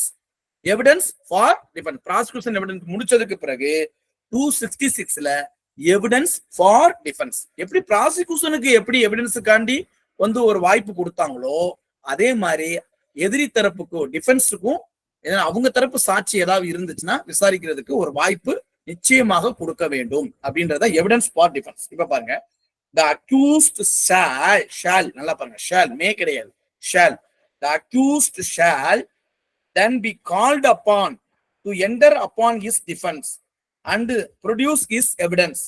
If the accused put in any written statement, the magistrate shall file it with record. அப்ப accused கேட்கணும், உங்க தரப்பு ஏதாவது டாக்குமெண்ட் இது இருக்கா, சாட்சி இருக்கா விசாரிக்கிறதுக்கு அப்படின்னா, ஆமாங்க சாட்சி இருக்கு, விட்னஸ் விசாரிக்கணும், நானே ஒரு சாட்சியா கூட வர்றேன் அப்படின்னா பழைய 315 CRPSல அவரே பெட்டிஷன் போட்டு என்ன செய்வாரு, அக்யூஸ்டே நானும் ஒரு சாட்சி தான் அப்படின்னு வரணும், அவர் வருவார். இப்ப வந்து அவர் இல்ல நான் சாட்சி இல்ல ஆனா எங்க தரப்புல வந்து 2-3 சாட்சி இருக்காங்க அப்படின்னா அவர் லிஸ்ட் கொடுப்பாரு, அந்த லிஸ்ட். அதுக்கு பிறகு அப்படி சாட்சி கொடுக்க முன்னாடியே இந்த கேஸ் விஷயமா, சரிங்களா, ப்ராசிக்யூஷன் எவிடன்ஸ் எடுத்து முடிச்சாச்சு, ஆனா இந்த கேஸ் விஷயமா என்னுடைய தரப்புல நான் சில பதில்களை சொல்லியிருக்கிறேன், அதை எழுத்து மூலமா நான் வந்து இந்த நீதிமன்றத்தை தாக்கல் பண்றேன் அப்படின்னு அவர் கொடுத்தாருன்னா அதையும் நீதிமன்றம் வாங்கி என்ன செய்யணும், கோர்ட் ரிக்கார்டா அவர் தரப்பு ஆவணமாக வச்சுக்கிறோம், கோர்ட் ரிக்கார்டா வச்சுக்கிறோம். சரிங்களா, shall file it with record ஆவணத்துல வச்சுக்கிறோம். அதுக்கடுத்து if the accused after he has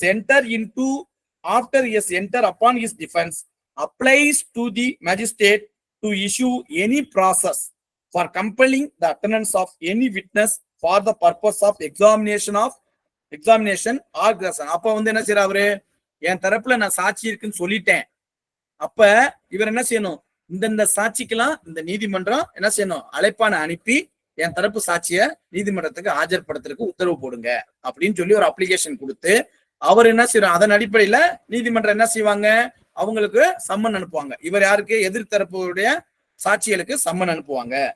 The protection of any documents in other thing, அதாவது சாட்சி வந்து விசாரணைப்பதற்காகவோ இல்ல ஒரு சாட்சி வந்து வெறும் டாக்குமெண்ட் மட்டும் ப்ரொடியூஸ் பண்றதுக்கு அந்த சாட்சி தான் அந்த லிஸ்டையும் வந்து அவர் கொடுத்து அந்த டாக்குமெண்ட்டையும் வர வைக்கிறதுக்காகவோ பண்ணலாம். The magistrate shall issue, நல்லா பாருங்க இந்த இடத்துல பார்க்கணும், the magistrate shall issue such process unless he consider that such application should be refused on the ground that it is made for purpose of vexation or delay or for defeating the end of justice. Such grounds shall be recorded by him in writing. அப்ப accused கொடுக்கக்கூடிய அப்ளிகேஷனை படிச்சு பாக்குறாரு, உண்மையிலே defence எடுக்கிறதுக்காக சாட்சி list கரெக்டா கொடுத்திருக்கிறாரு அப்படின்னு தெரிஞ்சிச்சுன்னா அவருக்கு சம்மன் அனுப்பி அவங்க தரப்பு சாட்சியை வர சொல்லி டாக்குமெண்ட்ஸோ எவிடன்ஸோ எல்லாத்தையும் எடுக்கிறதுக்கு பண்ணலாம். ஆனா மேஜிஸ்ட்ரேட் பாக்குறாரு, இந்த நேரத்துல இவர் தாக்கல் பண்ணிக்கக்கூடிய இந்த அப்ளிகேஷனு நீதி நலனுக்கு பாதகமா இருக்குது, இல்ல தாமதப்படுத்துறதுக்காக இவர் வந்து என்ன செய்யறாரு, வழக்கினுடைய நடவடிக்கையை இதுபடுத்துறதுக்காக இவர் வேணும்னே தாக்கல் பண்ணாரு. அக்யூஸ் தரப்பு வந்து வேணும்னே இழுக்கிறாங்க, டிராகன் பண்றதுக்காக, இந்த கேஸை இழுத்தடிக்கிறதுக்காக இந்த மாதிரி பெட்டிஷன் ஃபைல் பண்ணிக்கிறாரு அப்படின்னு அவர் ஃபீல் பண்ணா, நீதிமன்றம் ஃபீல் பண்ணா, அந்த மாதிரி இல்லாம இருந்தா கண்டிப்பா என்ன செய்யணும், அக்யூஸ்டோடைய சாட்சிகளுக்கு சம்மன் அனுப்பி அவங்களை ஆஜர்படுத்தணும். இல்ல அது வந்து நீதி வழக்கு நடவடிக்கையை வந்து தாமதப்படுத்துறதுக்காகத்தான் இவர் தாக்கல் பண்ணிக்கிறாரு அப்படின்னு தெரிஞ்சா அவங்களுடைய அப்ளிகேஷன் என்ன செய்யலாம், ரிஜெக்ட் பண்ணி உங்க தரப்பு சாட்சியை கூட வேண்டான்னு கூட சொல்றதுக்கு அந்த இடத்துல உத்தரவு இருக்கு. அப்ப இதுல என்ன செய்யணும், கோர்ட் வந்து எப்ப இஷ்யூ பண்ணணும் அப்படின்னா, இவர் தாக்கல் பண்ணிருக்கக்கூடிய அந்த மனுவானது சரிங்களா, வழக்கினுடைய விசாரணையை தாமதப்படுத்தவில்லை, அதற்காக அவர் தாக்கல் பண்ணவில்லை என்று முடிவு வந்தால் மட்டுமே அந்த மாதிரி ஒரு வாய்ப்பு கொடுக்கணும். அடுத்து வந்து பாத்தீங்கன்னா provided that, அப்படியே இன்னொரு விஷயம் பாருங்க, provided இப்ப வந்து புதுசா வந்திருக்கு, provided that when the accused has cross-examined or had an opportunity cross-examine any witness before entering on his defense. இவர எதிரி தரப்பு அவருடைய டிஃபென்ஸ் அவங்க தரப்பு சாட்சியம் ஆரம்பிக்கிறதுக்கு முன்னாடியே அரசு தரப்பு சாட்சிகளை பாருங்களேன், அரசு தரப்பு சாட்சிகளை அவர் குறுக்கு விசாரணை பண்ணியாச்சு. இல்லைன்னா அவருக்கு வந்து என்ன, அரசு தரப்பு சாட்சிகளை குறுக்கு விசாரணை பண்றதுக்கு வாய்ப்பு கொடுத்தாச்சு. ஆனா அவர் அரசு தரப்பு சாட்சியை குறுக்கு விசாரணை பண்ணல. சரிங்களா, நல்லா பாருங்க, அரசு தரப்பு சாட்சியை குறுக்கு விசாரணை பண்ணியாச்சு, ஏற்கனவே வாய்ப்பு கொடுத்து அவர் குறுக்கு விசாரணை பண்ணியாச்சு. இல்லைன்னா அவருக்கு அரசு தரப்பு சாட்சியை குறுக்கு விசாரணை பண்றதுக்கு வாய்ப்பு கொடுத்தாச்சு. ஆனா அன்னைக்கு அவங்க தரப்பு வந்து பாத்தீங்கன்னா அரசு தரப்பு சாட்சியில குறுக்கு விசாரணை பண்ணல. அட்வொகேட் வந்திருக்க மாட்டாரு, இல்ல இவங்க வந்திருக்க மாட்டாங்க, இல்ல ஏதோ ஒரு காரணத்தில் டேட்டா வாங்கியிருப்பாங்க, இல்ல நோ கிராஸ் சொல்லியிருப்பாங்க, ஏதோ ஒண்ணு. ஆனா அவருக்கு வாய்ப்பு கொடுத்தாச்சு, எதுக்கு, அரசு தரப்பு சாட்சிகளை விசாரணை பண்றதுக்கு வாய்ப்பு கொடுத்தாச்சு. இல்லைன்னா அவர் ஏற்கனவே அரசு தரப்பு சாட்சிகளை விசாரணை பண்ணிட்டாரு. அந்த மாதிரி சூழ்நிலையில the attendance of such witness shall not be compelled under this section unless the magistrate is satisfied that it is necessary for the end of justice. அப்ப இந்த இடத்துல சொல்றாங்க, ஏற்கனவே அரசு தரப்பு சாட்சி ஆசா 1 ஆசா 2 ப்ராசிக்யூஷன் தரப்பு விசாரிச்சாச்சு. விசாரிச்சதுக்கு பிறகு அவரை குறுக்கு விசாரணை பண்ணியாச்சு. திருப்பி என்ன செய்வாங்க, இவங்க டிஃபென்ஸ் வரும்போது திருப்பி என்ன செய்வாங்க, பெட்டிஷனை நான் வந்து ப்ராசிக்யூஷன் விட்னஸை நான் ஃபர்தரா கிராஸ் பண்ணணும், அதனால எனக்கு இன்னொரு தடவை ரீகால் பண்றேன், நான் அந்த பெட்டிஷன் வந்து அந்த அரசு தரப்பு சாட்சியை ரீகால் பண்ணி கொண்டு வரணும்னு சொல்லி ரீகால் பெட்டிஷன் போடுவாங்க. அந்த மாதிரி சூழ்நிலையில அந்த நீதிமன்றம் என்ன பரிசீலனை பண்ணணும் அப்படின்னா, இவருக்கு ஏற்கனவே வாய்ப்பு கொடுத்தாச்சு, ஏற்கனவே எல்லா ஆஸ்பெக்ட்லயும் அவர் கிராஸ் பண்ணிக்கிறாரு. சரி, அதுக்கு பிறகு இவர் மீண்டும் இவர் ஏன் கேட்கிறாரு அப்படின்னா, அப்ப அந்த வழக்கு கோப்புகளை எல்லாமே பார்த்து இவருடைய தரப்பு எல்லாத்தையுமே பார்த்து, இல்ல இவர் மீண்டும் இந்த மாதிரி ரீகால் பண்றதுக்கு பெட்டிஷன் போட்டிருக்கிறது சட்டப்படி நியாயப்படி நீதிக்கு உண்மையிலே வேணும் அப்படின்னு ஃபீல் பண்ணா மட்டும்தான் என்ன செய்யணும், திருப்பி வந்து அவங்களுக்கு அந்த வாய்ப்பு கொடுக்கணும். அப்படி இல்லை அப்படின்னா, ஏற்கனவே குறுக்கு விசாரணை பண்ணிட்டாரு, உங்களுக்கு வாய்ப்பு கொடுத்தாச்சு, நீங்க திரும்ப திரும்ப என்ன செய்றீங்க, இந்த மாதிரி பெட்டிஷனை போடுறீங்க அப்படின்னு சொன்னா அந்த மாதிரி என்ன செய்யணும், வாய்ப்பு கொடுக்க தேவையில்லை. அப்ப ரீகால் பெட்டிஷன் பாருங்க, சில நேரத்துல எல்லாம் ஆர்குமெண்ட் எல்லாம் முடிஞ்சிடும், ஜட்ஜ்மெண்ட் சொல்ற நேரத்துல கூட சில நேரத்துல என்ன செய்வாங்க, ரீகால் பெட்டிஷன் போடுவாங்க. நான் வந்து ஆசா 1ல 4 கேள்வி கேட்டேன், இன்னும் 2 கேள்வி கேட்க வேண்டியது இருக்கு, இல்லைன்னா ப்ராசிக்யூஷன் தரப்புல ஐஓட்ட நான் 2 கேள்வி கேட்காம விட்டுட்டேன், அதனால 2 கேள்வி கேட்க வேண்டியது இருக்குன்னு அப்படின்னு போடுவாங்க. அப்ப அந்த இடத்துல என்ன அப்படின்னா, கோர்ட் என்ன பிரிசல் பண்ணா, நீங்க என்னென்ன கேள்வி எல்லாம் அதெல்லாம் சொல்லணும். ஏற்கனவே உங்களுக்கு வாய்ப்பு கொடுத்தாச்சு, கிராஸ் பண்ணியாச்சு. அப்ப டெபோசிஷன் எடுத்து பார்ப்பாங்க, என்ன ஆஸ்பெக்ட்ல நீங்க கேட்டிருக்கீங்க, என்ன இது பண்ணிருக்கீங்க, இந்த ஆஸ்பெக்ட்ல நீங்க ஏற்கனவே கிராஸ் பண்ணியாச்சே, அப்புறம் ஏன் திருப்பி நீங்க வந்து வழக்கினுடைய நடவடிக்கையை தொடர்பாக நீங்க வந்து என்ன முடிக்கிறதுக்கு வராம நீங்க வந்து தாமதப்படுத்துறதுக்கான இந்த பெட்டிஷன் ஃபைல் பண்றீங்க, அதனால அந்த பெட்டிஷன் டிஸ்மிஸ் பண்றீங்க கூட பண்ணலாம்.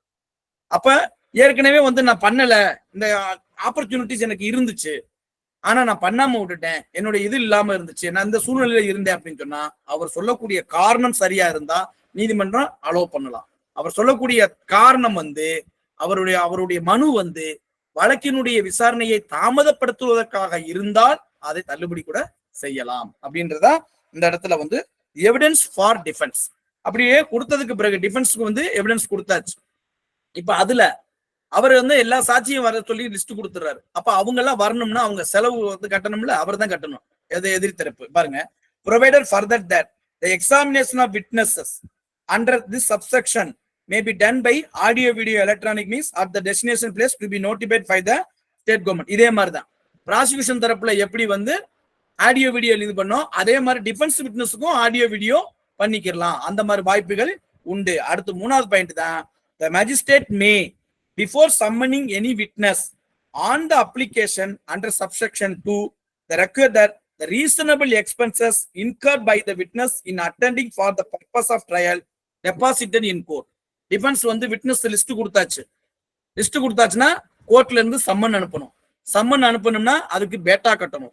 பேட்டா கட்டணும்னா அந்த விட்னஸ் என்னென்ன செலவு இருக்கோ அந்த செலவு தொகையை, நீதிமன்றம் சொல்லக்கூடிய செலவு தொகையை அவர் என்ன செய்யணும், சம்மன் அனுப்புறதுக்கு முன்னாடியே அந்த செலவு தொகையை எதிர்த்தரப்பு வந்து நீதிமன்றத்துல என்ன செய்யணும், டெபாசிட் பண்ணணும். டெபாசிட் பண்ணதுக்கு பிறகு, பேட்டா கட்டினதுக்கு பிறகுதான் என்ன செய்யணும், நீதிமன்றம் அவங்களோட எதிர்த்தரப்புக்கு சம்மன் அனுப்புறதுக்கான ஒரு வாய்ப்புகளை கொடுப்பாங்க அப்படின்றதுதான். இது வந்து 266 எவிடன்ஸ் ஃபார் டிஃபென்ஸ். இது வந்து trial of warrant cases by magistrate court. இதோடைய ட்ரையல் ஆன் போலீஸ் ரிப்போர்ட்ல உள்ள கேஸ்ல வந்து இந்த இது வந்து 261ல இருந்து 266 வரையும் இருக்கக்கூடியது ப்ரொசீஜர். சரி, இப்ப எல்லாம் முடிச்சாச்சு. இப்ப நம்ம ஆர்குமெண்ட் அடுத்த ஸ்டேஜ், எவிடன்ஸ் டிஃபென்ஸ் எவிடன்ஸ் முடிச்சாச்சு, ஆர்குமெண்ட் முடிச்சாச்சு. முடிச்சதுக்கு பிறகு அப்ப ஜட்ஜ்மெண்ட் சொல்லணும்ல. அப்ப ஜட்ஜ்மெண்ட் வாரண்ட் கேஸ்ல மேஜிஸ்ட்ரேட் கோர்ட்ல ஜட்ஜ்மெண்ட் ஆன் போலீஸ் ரிப்போர்ட் கேஸ்ல எதுல ஜட்ஜ்மெண்ட் சொல்லுவாங்க அப்படின்னு கேட்டா, பழைய சிஆர்பிசில வந்து பாத்தீங்கன்னா 248, இந்த இதுல வந்து பாத்தீங்கன்னா 271 பிஎன்எஸ்எஸ்ஐ. பாருங்க, மேஜிஸ்ட்ரேட் கோர்ட்ல கொடுக்கக்கூடிய தீர்ப்பு அது வாரண்ட் கேஸ்ல, அது ஆன் போலீஸ் ரிப்போர்ட்டா இருந்தாலும் இல்ல ஆன் கம்ப்ளைண்ட் கேஸா இருந்தாலும் அது ஜட்ஜ்மெண்ட் கொடுக்கிறது பழைய சிஆர்பிசில 248யும் இப்ப பிஎன்எஸ்எஸ் ஆக்ட்ல 271 பிஎன்எஸ்எஸ் ஆக்ட். 271 பிஎன்எஸ்எஸ் ஆக்ட்ல சொல்லிட்டோம்னா பாத்தலாம். இப்ப 271ல acquittal or conviction, acquittal or conviction அப்படின்னு சொல்றாங்க. பாருங்களேன், கன்க்ளூஷன் ஆஃப் ட்ரையல் அது கொடுத்துட்டு 271 பாருங்க. இப்ப வந்து 266ல இருந்து 271 போய்க்கலாம். அடுத்து if any case under this சாப்டர்னா எய்தர் வாரண்ட் கேஸ் தான், ஆனா on police report, on complaint, otherwise police report, ரெண்டு கேஸ், பிரைவேட் கம்ப்ளைண்ட் கேஸா இருந்தாலும் சரி, போலீஸ் ரிப்போர்ட் கேஸா இருந்தாலும் சரி, அது வாரண்ட் கேஸா இருக்கணும். அது மேஜிஸ்ட்ரேட் கோர்ட்ல நடக்கக்கூடிய கேஸா இருந்தால் அதுல தீர்ப்பு கொடுக்கிறது எந்த பிரிவு அப்படின்னு கேட்டா 271 பிஎன்எஸ்எஸ் ஆக்ட். பழைய சிஆர்பிசில 248 சிஆர்பிசி. இப்ப இதுல if in any case under this chapter in which a charge has been framed, the magistrate find the accused not guilty, he shall record an order of acquittal. Charge frame பண்ணி trial நடத்தியாச்சு, ஆனா எதிரி வந்து குற்றம் செய்யலைன்னு சொல்லி அந்த judgement அந்த இதுல வருது. ப்ராசிக்யூஷன் எவிடன்ஸ் பார்த்தாச்சு, டிஃபென்ஸ் எவிடன்ஸ் பார்த்தாச்சு, ஆர்குமெண்ட் கேட்டாச்சு, எல்லாம் கேட்டாச்சு. அக்யூஸ்ட் குற்றம் செய்யல அப்படின்னா அவருக்கு விடுதலை தீர்ப்பு வழங்க வேண்டியது 271 பிஎன்எஸ்எஸ்ஐ. அப்ப சிஆர்பிசில 248 எது விடுதலை தீர்ப்பை பகிரக்கூடியது, மேஜிஸ்ட்ரேட் கோர்ட்ல வாரண்ட் கேஸ்ல பகிரக்கூடியது 271. அடுத்தது பாருங்க, where in any case under this chapter the magistrate finds the accused guilty. இதுல வந்து அக்யூஸ்ட் வந்து குற்றம் செய்திருக்கிறான்றது நீதிமன்றத்துக்கு தெரிஞ்சிருச்சு. ட்ரையல் முடிச்சதுக்கு பிறகு, ஆர்குமெண்ட் கேட்டதுக்கு பிறகு தெரிஞ்சிருச்சு. But does not proceed in accordance with provisions of 364 or 401. இப்போ வந்து 364 401. பழைய சிஆர்பிசில வந்து பாத்தீங்கன்னா 325, 406ன்றது 360. அப்ப 325 என்ன, என்ஹான்ஸ்மெண்ட் ஆஃப் பனிஷ்மெண்ட். இப்போ வந்து மேஜிஸ்ட்ரேட் வந்து கன்விக்ஷன் கொடுத்துட்டாரு, ஆனா அவருக்கு வந்து என்ன செய்யணும், அவருக்கு இருக்கக்கூடிய அதிகாரத்தை காட்டிலும் அதிகமான வந்து தண்டனை கொடுக்கணும்னு நினைக்கிறாருன்னா என்ன செய்வாரு, 325 பழைய 325 சிஆர்பிசி படி அது வந்து சிஜிஎம் கோர்ட்டுக்கு ரெஃபர் பண்ணி, இந்த மாதிரி இவர் கன்விக்ஷன் நான் பண்ணிட்டேன், ஆனா இவருக்கு கொடுக்கக்கூடிய தண்டனை நான் அந்த வழக்குல அதிகமா கொடுக்கணும்னு நினைக்கிறேன், எனக்கு அந்த அதிகாரம் இல்ல, அதனால இதை வந்து அதிகப்படியான தண்டனை கொடுக்கறதுக்கு இந்த கேஸை நான் உங்களுக்கு ரெஃபர் பண்றேன், அதனால இவருக்கு அதிகப்படியான தண்டனையை கொடுக்கறதுக்கு நீங்க ஒரு பரிந்துரை செய்யணும்னு கேட்பார். அது 325. இல்ல வந்து நன்னடத்தின் கீழே விடுறாரு அப்படின்ற மாதிரி இருந்தாலும் 360. அது வந்து இப்ப இதுல வந்து என்ன சொல்றாங்க, 364ன்றது பழைய 325, 401ன்றது பழைய வந்து சிஆர்பிசில 360. இப்ப என்ன சொல்றாரு, அதெல்லாம் பார்த்த பிறகு he shall after hearing the accused on the question of sentence, pass sentence upon him according to law. குற்றவாளியின் தீர்ப்பாச்சு அப்படின்னு பார்த்துட்டு இவருக்கு 360ல அப்ளை பண்ணலாமா இல்ல 325ல அப்ளை பண்ணலாமா இதெல்லாம் பார்த்துட்டு இல்ல அது ரெண்டும் வேண்டாம் அப்படின்டா இவர் குற்றவாளின்னு பண்ணியாச்சுன்னா உன்னை குற்றவாளி இந்த நீதிமன்றம் முடிவு பண்ணுது, உனக்கு கொடுக்கக்கூடிய தண்டனை பத்தி நீ என்ன சொல்ற அப்படின்னு அக்யூஸ்ட் அவர்கிட்ட கேட்டதுக்கு பிறகு அப்ப அவர் என்ன சொல்லுவாரு, ஐயா நான் இனிமே தப்பு பண்ணல, நான் எனக்கு குடும்பம் இருக்கு, நான் தெரியாம பண்ணிட்டேன், ஏதோ ஒண்ணு சொல்லுவாரு. நான் ஒரு நாள் மட்டும்தான் குடும்பத்துல சம்பாதிக்கிறேன், எனக்கு சின்ன குழந்தையெல்லாம் இருக்கு, வயசான அப்பா அம்மா இருக்கு, என்னுடைய வயசு இப்படி, நான் இந்த சூழ்நிலையில எனக்கு இந்த மாதிரி ஏற்பட்டுருச்சு, நான் இனிமே பண்ண மாட்டேன், எனக்கு குறைந்தபட்ச தண்டனை கொடுங்க, ஏதோ பல காரணங்கள் சொல்லுவார். அந்த காரணங்களை கேட்டதுக்கு பிறகு அவருக்கு கொடுக்கக்கூடிய தண்டனையுடைய அளவை என்னன்னு கேட்டதுக்கு பிறகுதான் அவருக்கு என்ன செய்யணும், தண்டனையை பத்தி சொல்லணும் அப்படின்றாங்க. அடுத்து 3வது point, where in any case, பாருங்க, where in any case under this chapter a previous conviction is charged under the provisions of 7 subsection 7 234. இப்போ இந்த BNSS ஆக்ட்ல 234 subclass 7 ன்றத பழைய CRPC ல section 211 subclass 7, section 211 content of charge, அதுல subclass 7 ன்றது previous conviction பத்தி சொல்லக்கூடிய ஒரு விஷயம். இப்ப இவருக்கு குற்றவாளின்னு சொல்லி தீர்ப்பாளியாச்சு. அப்ப இவருக்கு என்ன செய்வாங்க, சார்ஜ் ஷீட் எடுத்து பாக்குறாங்க. சார்ஜ் ஷீட்ல எடுத்து பார்க்கும் பொழுது கோர்ட்டுக்கு தெரியுது இவருக்கு ப்ரீவியஸ் கன்விக்ஷன் இருக்குன்றது ப்ராசிக்யூஷன் ஒரு இடத்துல மென்ஷன் பண்ணிக்கிறாங்க சார்ஜ் ஷீட்ல. அப்ப 211 சப்கிளாஸ் 7ன்ற மாதிரி இப்ப 234 சப்கிளாஸ் 7ல சொல்லியிருக்காங்க. அப்ப என்ன செய்வாங்க, கோர்ட்டுக்கு ப்ராசிக்யூஷன் என்ன சொல்லணும், இந்த மாதிரி நீதிமன்றம் இவருக்கு கன்விக்ஷன் கொடுக்குறீங்க, ஆனா இவர் ஏற்கனவே இதே மாதிரி குற்றச்செயல்களை எல்லாம் நிறைய நீதிமன்றத்துல வழக்கு நடைபெற்று அவருக்கு நிறைய இதே மாதிரி குற்றச்செயலுக்கு தண்டனை கொடுத்துருக்காங்க அப்படின்ற விஷயம் இருக்கிறதுனால இவருக்கு இந்த நீதிமன்றம் தண்டனை வழங்கும் போது அதிகபட்ச தண்டனையமா கொடுக்கணும், இவருக்கு ஒரு லீனியன்சியான விஷயத்த காட்டக்கூடாது அப்படின்னு ப்ராசிக்யூஷன் சொல்றாருன்னு வச்சுக்கோங்க. ப்ராசிக்யூட்டர் சொல்லணும். அப்படி சொல்லும் போது அது விஷயமாக சார்ஜ் ஃப்ரேம் பண்ணணுமா அப்படின்னு கேட்டா, எவிடன்ஸ் எடுக்கணுமா அப்படின்னு கேட்டா, கண்டிப்பா சார்ஜ் ஃப்ரேம் பண்ணி எவிடன்ஸ் எடுத்துதான் அது என்ன செய்யணும், பண்ணணும். அதுதான் இந்த இடத்துல சொல்றாங்க, the accused does not admit. ஆனா நம்ம ப்ராசிக்யூஷன் தரப்பு சொல்றத அவர் மறுக்கிறாரு. ஐயா இல்லைங்கய்யா, எனக்கு நான் அந்த மாதிரிலாம் முன் தண்டனை எந்த நீதிமன்றம் எனக்கு கொடுக்கல அப்படின்னு சொல்றாரு. அப்ப ப்ராசிக்யூஷன் என்ன சொல்றாங்க, இல்ல இவர் ஏற்கனவே இதே மாதிரி குற்றச்செயல பண்ணி முன் தண்டனை வாங்கியிருக்கிறாரு அப்படின்னு அவங்க சொல்றாங்க. அப்ப இந்த இடத்துல என்ன செய்யலாம் அப்படின்னு கேட்டா, the accused does not admit that he has been previously convicted as alleged in the charge. குற்றச்சாட்டுல சொல்றது மாதிரி நான் முன்னாடி தண்டனை எதுவும் வாங்கல அப்படின்னு அவர் மறுத்தாருன்னா, the magistrate may, பாருங்க, the magistrate நீதிபதி நீதித்துறை நடுவர் may, after he has convicted the said accused, இந்த வழக்குல அவருக்கு கன்விக்ஷன் கொடுத்ததுக்கு பிறகு, கன்விக்ஷன் கொடுத்துடணும், கன்விக்ஷன் கொடுத்ததுக்கு பிறகுதான் ப்ரீவியஸ் கன்விக்ஷன்ன்றதுக்கு வரணும்.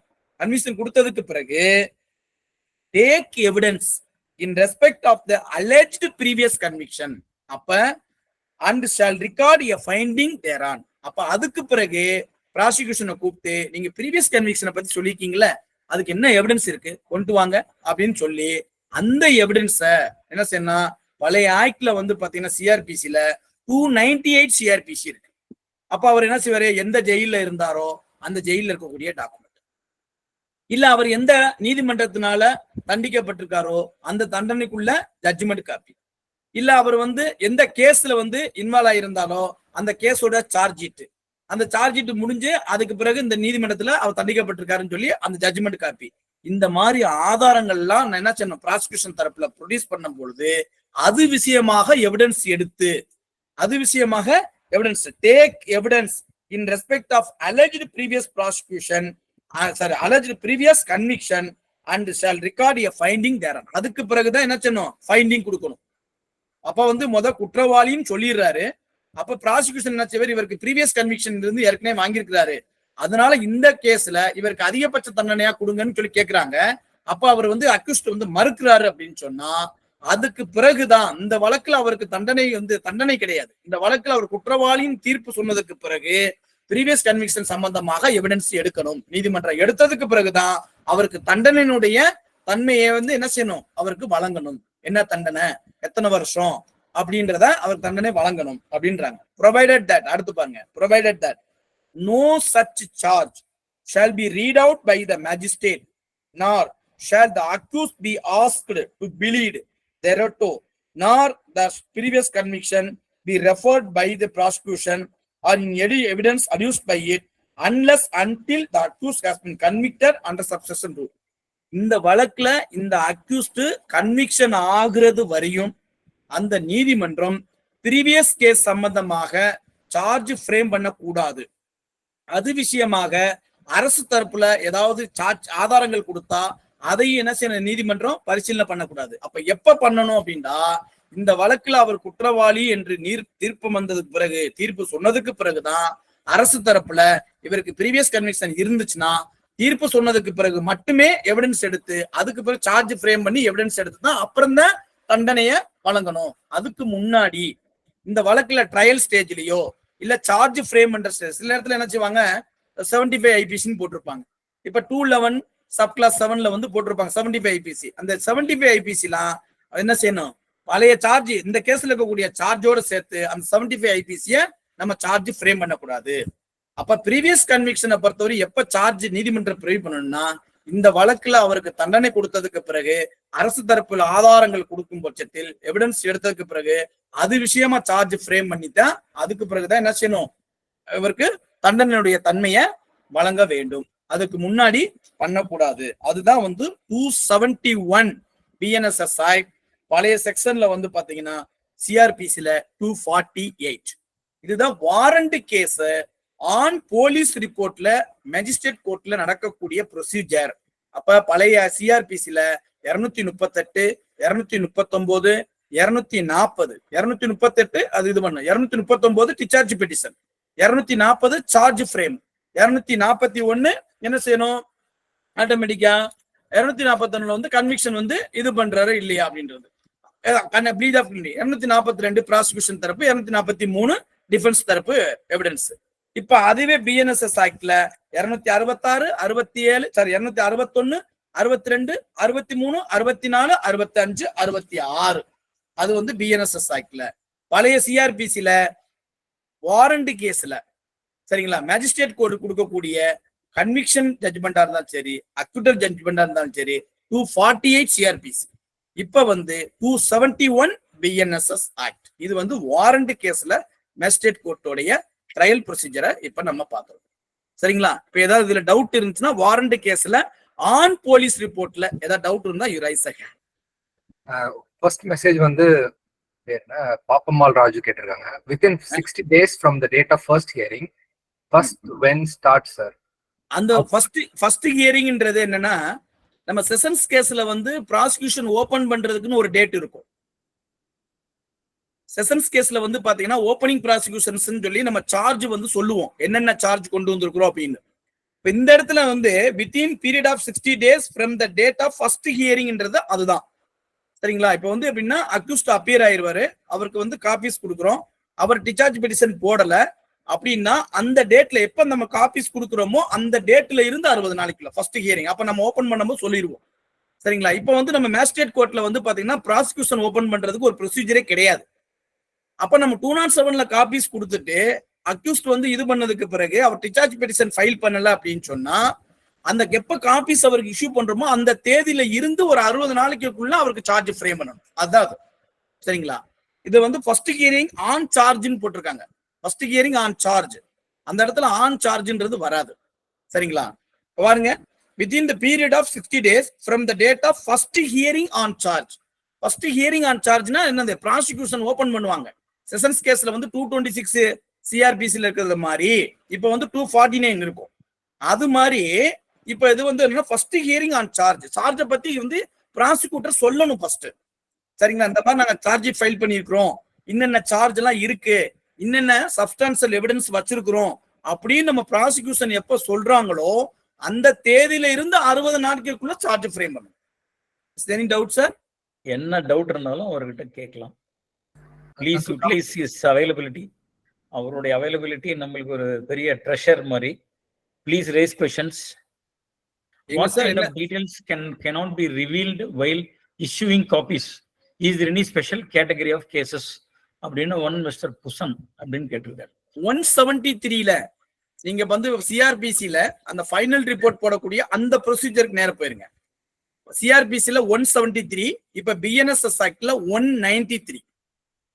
அந்த ப்ரொவிஷன்ஸ்ல போனீங்கன்னா ப்ராசிக்யூஷன் தரப்பு, இப்ப வந்து என்னன்னா ப்ராசிக்யூஷன் தரப்புன்றது ஒரு இன்வெஸ்டிகேஷன் ஆபீசர், அவர் அந்த ஃபைல் பண்ணக்கூடிய அந்த ஃபைனல் ரிப்போர்ட்டோட என்னென்ன காப்பீஸ் கொடுப்பாங்கன்னு நம்ம சொல்லியாச்சு. என்ன ஃபைனல் ரிப்போர்ட்டை கொடுப்பாரு, அதோட வந்து எஃப்ஐஆர் காப்பி, 161 ஸ்டேட்மெண்ட், இப்போ வந்து 180 சப்கிளாஸ் 3 ஸ்டேட்மெண்ட். இந்த இதுல வந்து என்ன ஒரு விஷயம் அப்படின்னா, அதாவது ஒரு இந்த சாட்சியினுடைய வாக்குமூலத்துல இப்போ ஒரு 4-5-10 பக்கம் இருக்கும்.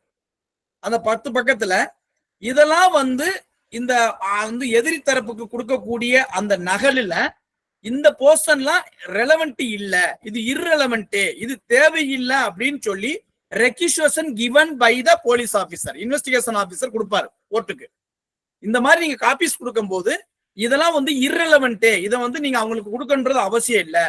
அதே மாதிரி வந்து பாத்தீங்கன்னா not essential interest of justice, இது தேவையில்லை அப்படின்னு அவங்க ரெக்யூசேஷன் கொடுக்கும் பொழுது அந்த ரெக்யூசேஷனை கன்சிடர் பண்ணி, சரிங்களா, இது ரெலவெண்டா இல்ல வந்து எசென்சியலா இல்லையான்றது பெரிஷல் பண்ணி, அப்படி இல்லைன்னு தெரிஞ்சா அந்த மாதிரி இது விஷயத்துல கொடுக்க தேவையில்லை. இல்ல நீங்க வந்து ப்ராசிக்யூஷன் தரப்புல நீங்க வந்து ஐஓ கொடுத்தது எல்லாத்தையுமே இந்த நீதிமன்றம் நாங்க கொடுக்கணும்னு நினைக்கிறோம் அப்படின்னு நினைச்சிச்சுன்னா அது கொடுக்கும். அதுல சரிங்களா? I think I hope this doubt was very well clarified. வேற ஏதாவது சந்தேகம் வந்து சார் இதுல வந்து அதுல வந்து பாருங்க 230 பாருங்க, நான் வந்து சொன்னேன்ல 207ல பழைய சிஆர்பிசிலையும் இப்ப 230ல இந்த ப்ரொவைடர் செக்ஷன்ல பாருங்க, அத சொல்லிருக்காங்க பாருங்க. ப்ரொவைடர் செக்ஷன்ல பாத்தீங்கன்னா தெரியும், the magistrate may after perusing any such part of the statement as is referred to in class 3. the class 3ன்றது என்னது?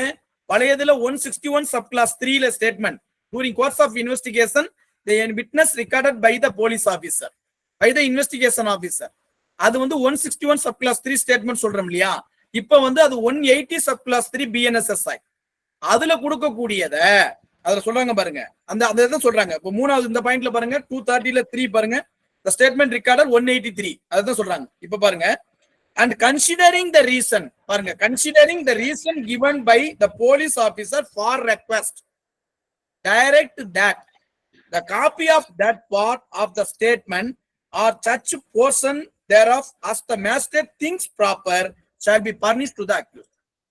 இன்வெஸ்டிகேஷன் ஆபீசர் வந்து ரெக்வெஸ்ட் கொடுக்கலாம், அது ரெலவெண்டா இர்ரெலவெண்டா இல்ல அது எசென்சியலா இது நான் எசென்சியலான்றது டிசைட் பண்றது கோர்ட் தான், சரிங்களா? அப்போ வந்து இது அதை டிசைட் பண்ணதுக்கு பிறகுதான் அந்த காப்பீஸை ஃபுல்லா கொடுக்கணுமா இல்ல வந்து ஏதாவது ஸ்டக் அவுட் பண்ணி கொடுக்கணுமா அப்படின்றத டிசைட் பண்றது கோர்ட். ஆனா இதுல என்ன சொல்றது, கோர்ட் அது ப்ராப்பர் தான் கொடுக்கணும், அக்யூஸ்டுக்கு கொடுக்கணும்ன்றது ப்ராப்பர்னு நினைச்சிச்சுன்னா கண்டிப்பா கொடுத்துடணும், இல்லைன்னா கொடுக்க தேவையில்லை, சரிங்களா? ஆனா ரெக்யூசேஷன் வந்து இன்வெஸ்டிகேஷன் ஆபீசர் கண்டிப்பா கொடுக்கணுமானா அது அவரோட ஆப்ஷன் தான். ரெக்யூசேஷன் எல்லா கேஸ்லயுமே வந்து நீங்க 161 ஸ்டேட்மெண்ட்ல இதுல இருக்கிறத அப்புறம் அடிச்சு கொடுத்துருங்க அப்படின்னு சொல்ல மாட்டாங்க. ஏதாவது ஒரு சம் ஆஃப் த கேசஸ்ல வந்து பாத்தீங்கன்னா டெரரிஸ்ட் கேஸ் அந்த மாதிரிலாம் இருக்கும். அந்த மாதிரி கேஸ்ல இப்ப வந்து யுபா ஆக்ட் அந்த மாதிரி ஒரு டெரரிஸ்ட் கேஸ்ல என்ன சொல்லியிருப்பாங்க, சில விட்னஸ் உடைய ஸ்டேட்மெண்ட் வந்து என்ன செய்வாங்க, சாட்சி வந்து என்ன சொல்ல விஷயம் சொல்லும் பொழுதே இந்த வந்து என்னுடைய விஷயத்த வந்து அவங்களுக்கு தெரிய வேணாம் அப்படின்னு நினைப்பாங்க. அவங்களுடைய விட்னஸ் த்ரெட்டனிங்ன்ற மாதிரி சில ஃபேக்ட் இருக்கும். அந்த மாதிரி விஷயத்த நீங்க கொடுக்கும் போது இது வந்து விட்னஸ் ஐடென்டிபிகேஷன்ஸ்க்கு வந்து தெரிய வேண்டாம் அப்படின்னு நினைச்சிச்சுன்னா அந்த மாதிரி இது என்ன செய்வாங்க, ஒரு ரெக்யூசேஷன் கொடுப்பாங்க. இது விட்னஸ் இந்த மாதிரி சொல்றாங்க, அதனால இந்த பர்சனை வந்து நீங்க காப்பீஸ் கொடுக்கும் போது அக்யூஸ்டுக்கு நீங்க ஃபர்னிஷ் பண்ண வேண்டாம் அப்படின்னு இன்வெஸ்டிகேஷன் ஆபீசர் ஒரு ரெக்யூசேஷன் கொடுத்தா அது ரீசனபிளா இருந்து ப்ராப்பரா இருந்தா என்ன செய்யணும், கண்டிப்பா இவங்க ரெக்யூசேஷன் ஏத்துக்கிட்டு அக்யூஸ்ட் கொடுக்கக்கூடிய காப்பில ஸ்ட்ரைக் அவுட் பண்ணி கொடுப்பாங்க. இல்லங்க நீ கண்டிப்பா கொடுத்துதான் ஆகணும்னு சொல்லி நீதிமன்றம் கருதுச்சுன்னா கண்டிப்பா கொடுத்துரும். சரிங்களா சார்? Yes, great great. அவர் ஆல்ரெடி தேங்க் பண்ணிட்டாரு. வேற ஏதாவது சந்தேகங்கள் இருந்தால் நம்ம கேட்கலாம். மீண்டும் அவரை வந்து இன்னொரு பார்ட் 3 கூட நம்ம அவருடைய பிஸி ஷெட்யூல்ல நம்மளுக்கு கொஞ்சம் நேரம் ஒதுக்க சொல்லி ரிக்வெஸ்ட் பண்ணலாம் கண்டிப்பா. ஏன்னா the kind of data what he is giving is really excellent, no doubt. வேற ஏதாவது சந்தேகங்கள் இருக்குங்களா இல்ல க்ளோஸ் பண்ணிக்கலாமா? Any other doubts? We have gone through a great session by Advocate Raman. Additional public prosecutor. அவரோட ஸ்பெஷாலிட்டியே the way he commands on the subject. என்ன ஒரு கமாண்டு, என்ன சொல்றாங்க, நம்ம மடை திறந்த வெள்ளம் அப்படிங்கிற மாதிரி ஒரு மணி நேரத்துல எவ்வளவு டீடைல்ஸ், த கோரிலேஷன், த அப்ரோப்ரியேட் கோரிலேஷன் பிட்வீன் பழைய சிஆர்பிசிக்கும் இப்போ பிஎன்எஸ்எஸ்க்கும் உள்ள த பர்ஃபெக்ட் கோரிலேஷன் வந்து டெஃபினட்டா இந்த லீகல் ஃப்ராட்டர்னிட்டிக்கு ரொம்ப யூஸ்ஃபுல்லா இருந்திருக்கும்னு நினைக்கிறோம். It's a great session on பிகாஃப் of each one of you. உங்கள் ஒவ்வொருவருடைய தரப்பிலும் அபெக்ஸ் லா அகாடமி அவர்களுக்கு எங்களது நன்றிகளை காணிக்கையாக்கி கொள்கிறது. ரொம்ப நன்றி சார், ரொம்ப பியூட்டிஃபுல்லா எடுக்கிறீங்க. நீங்க அடுத்த தடவை மறுபடியும் உங்களுடைய நேரத்தை ஒதுக்குறதுக்கு கண்டிப்பா முயற்சி பண்ணணும். நிறைய பேர் வந்து கேட்கறாங்க. உங்களுடைய செஷன் கண்டென்ட் எல்லாம் நீங்க எங்களுக்கு ஷேர் பண்ணீங்கன்னா நாங்க வந்து யாராவது கேட்கறவங்க கிட்ட இந்த வீடியோ எல்லாம் ஷேர் பண்றோம்.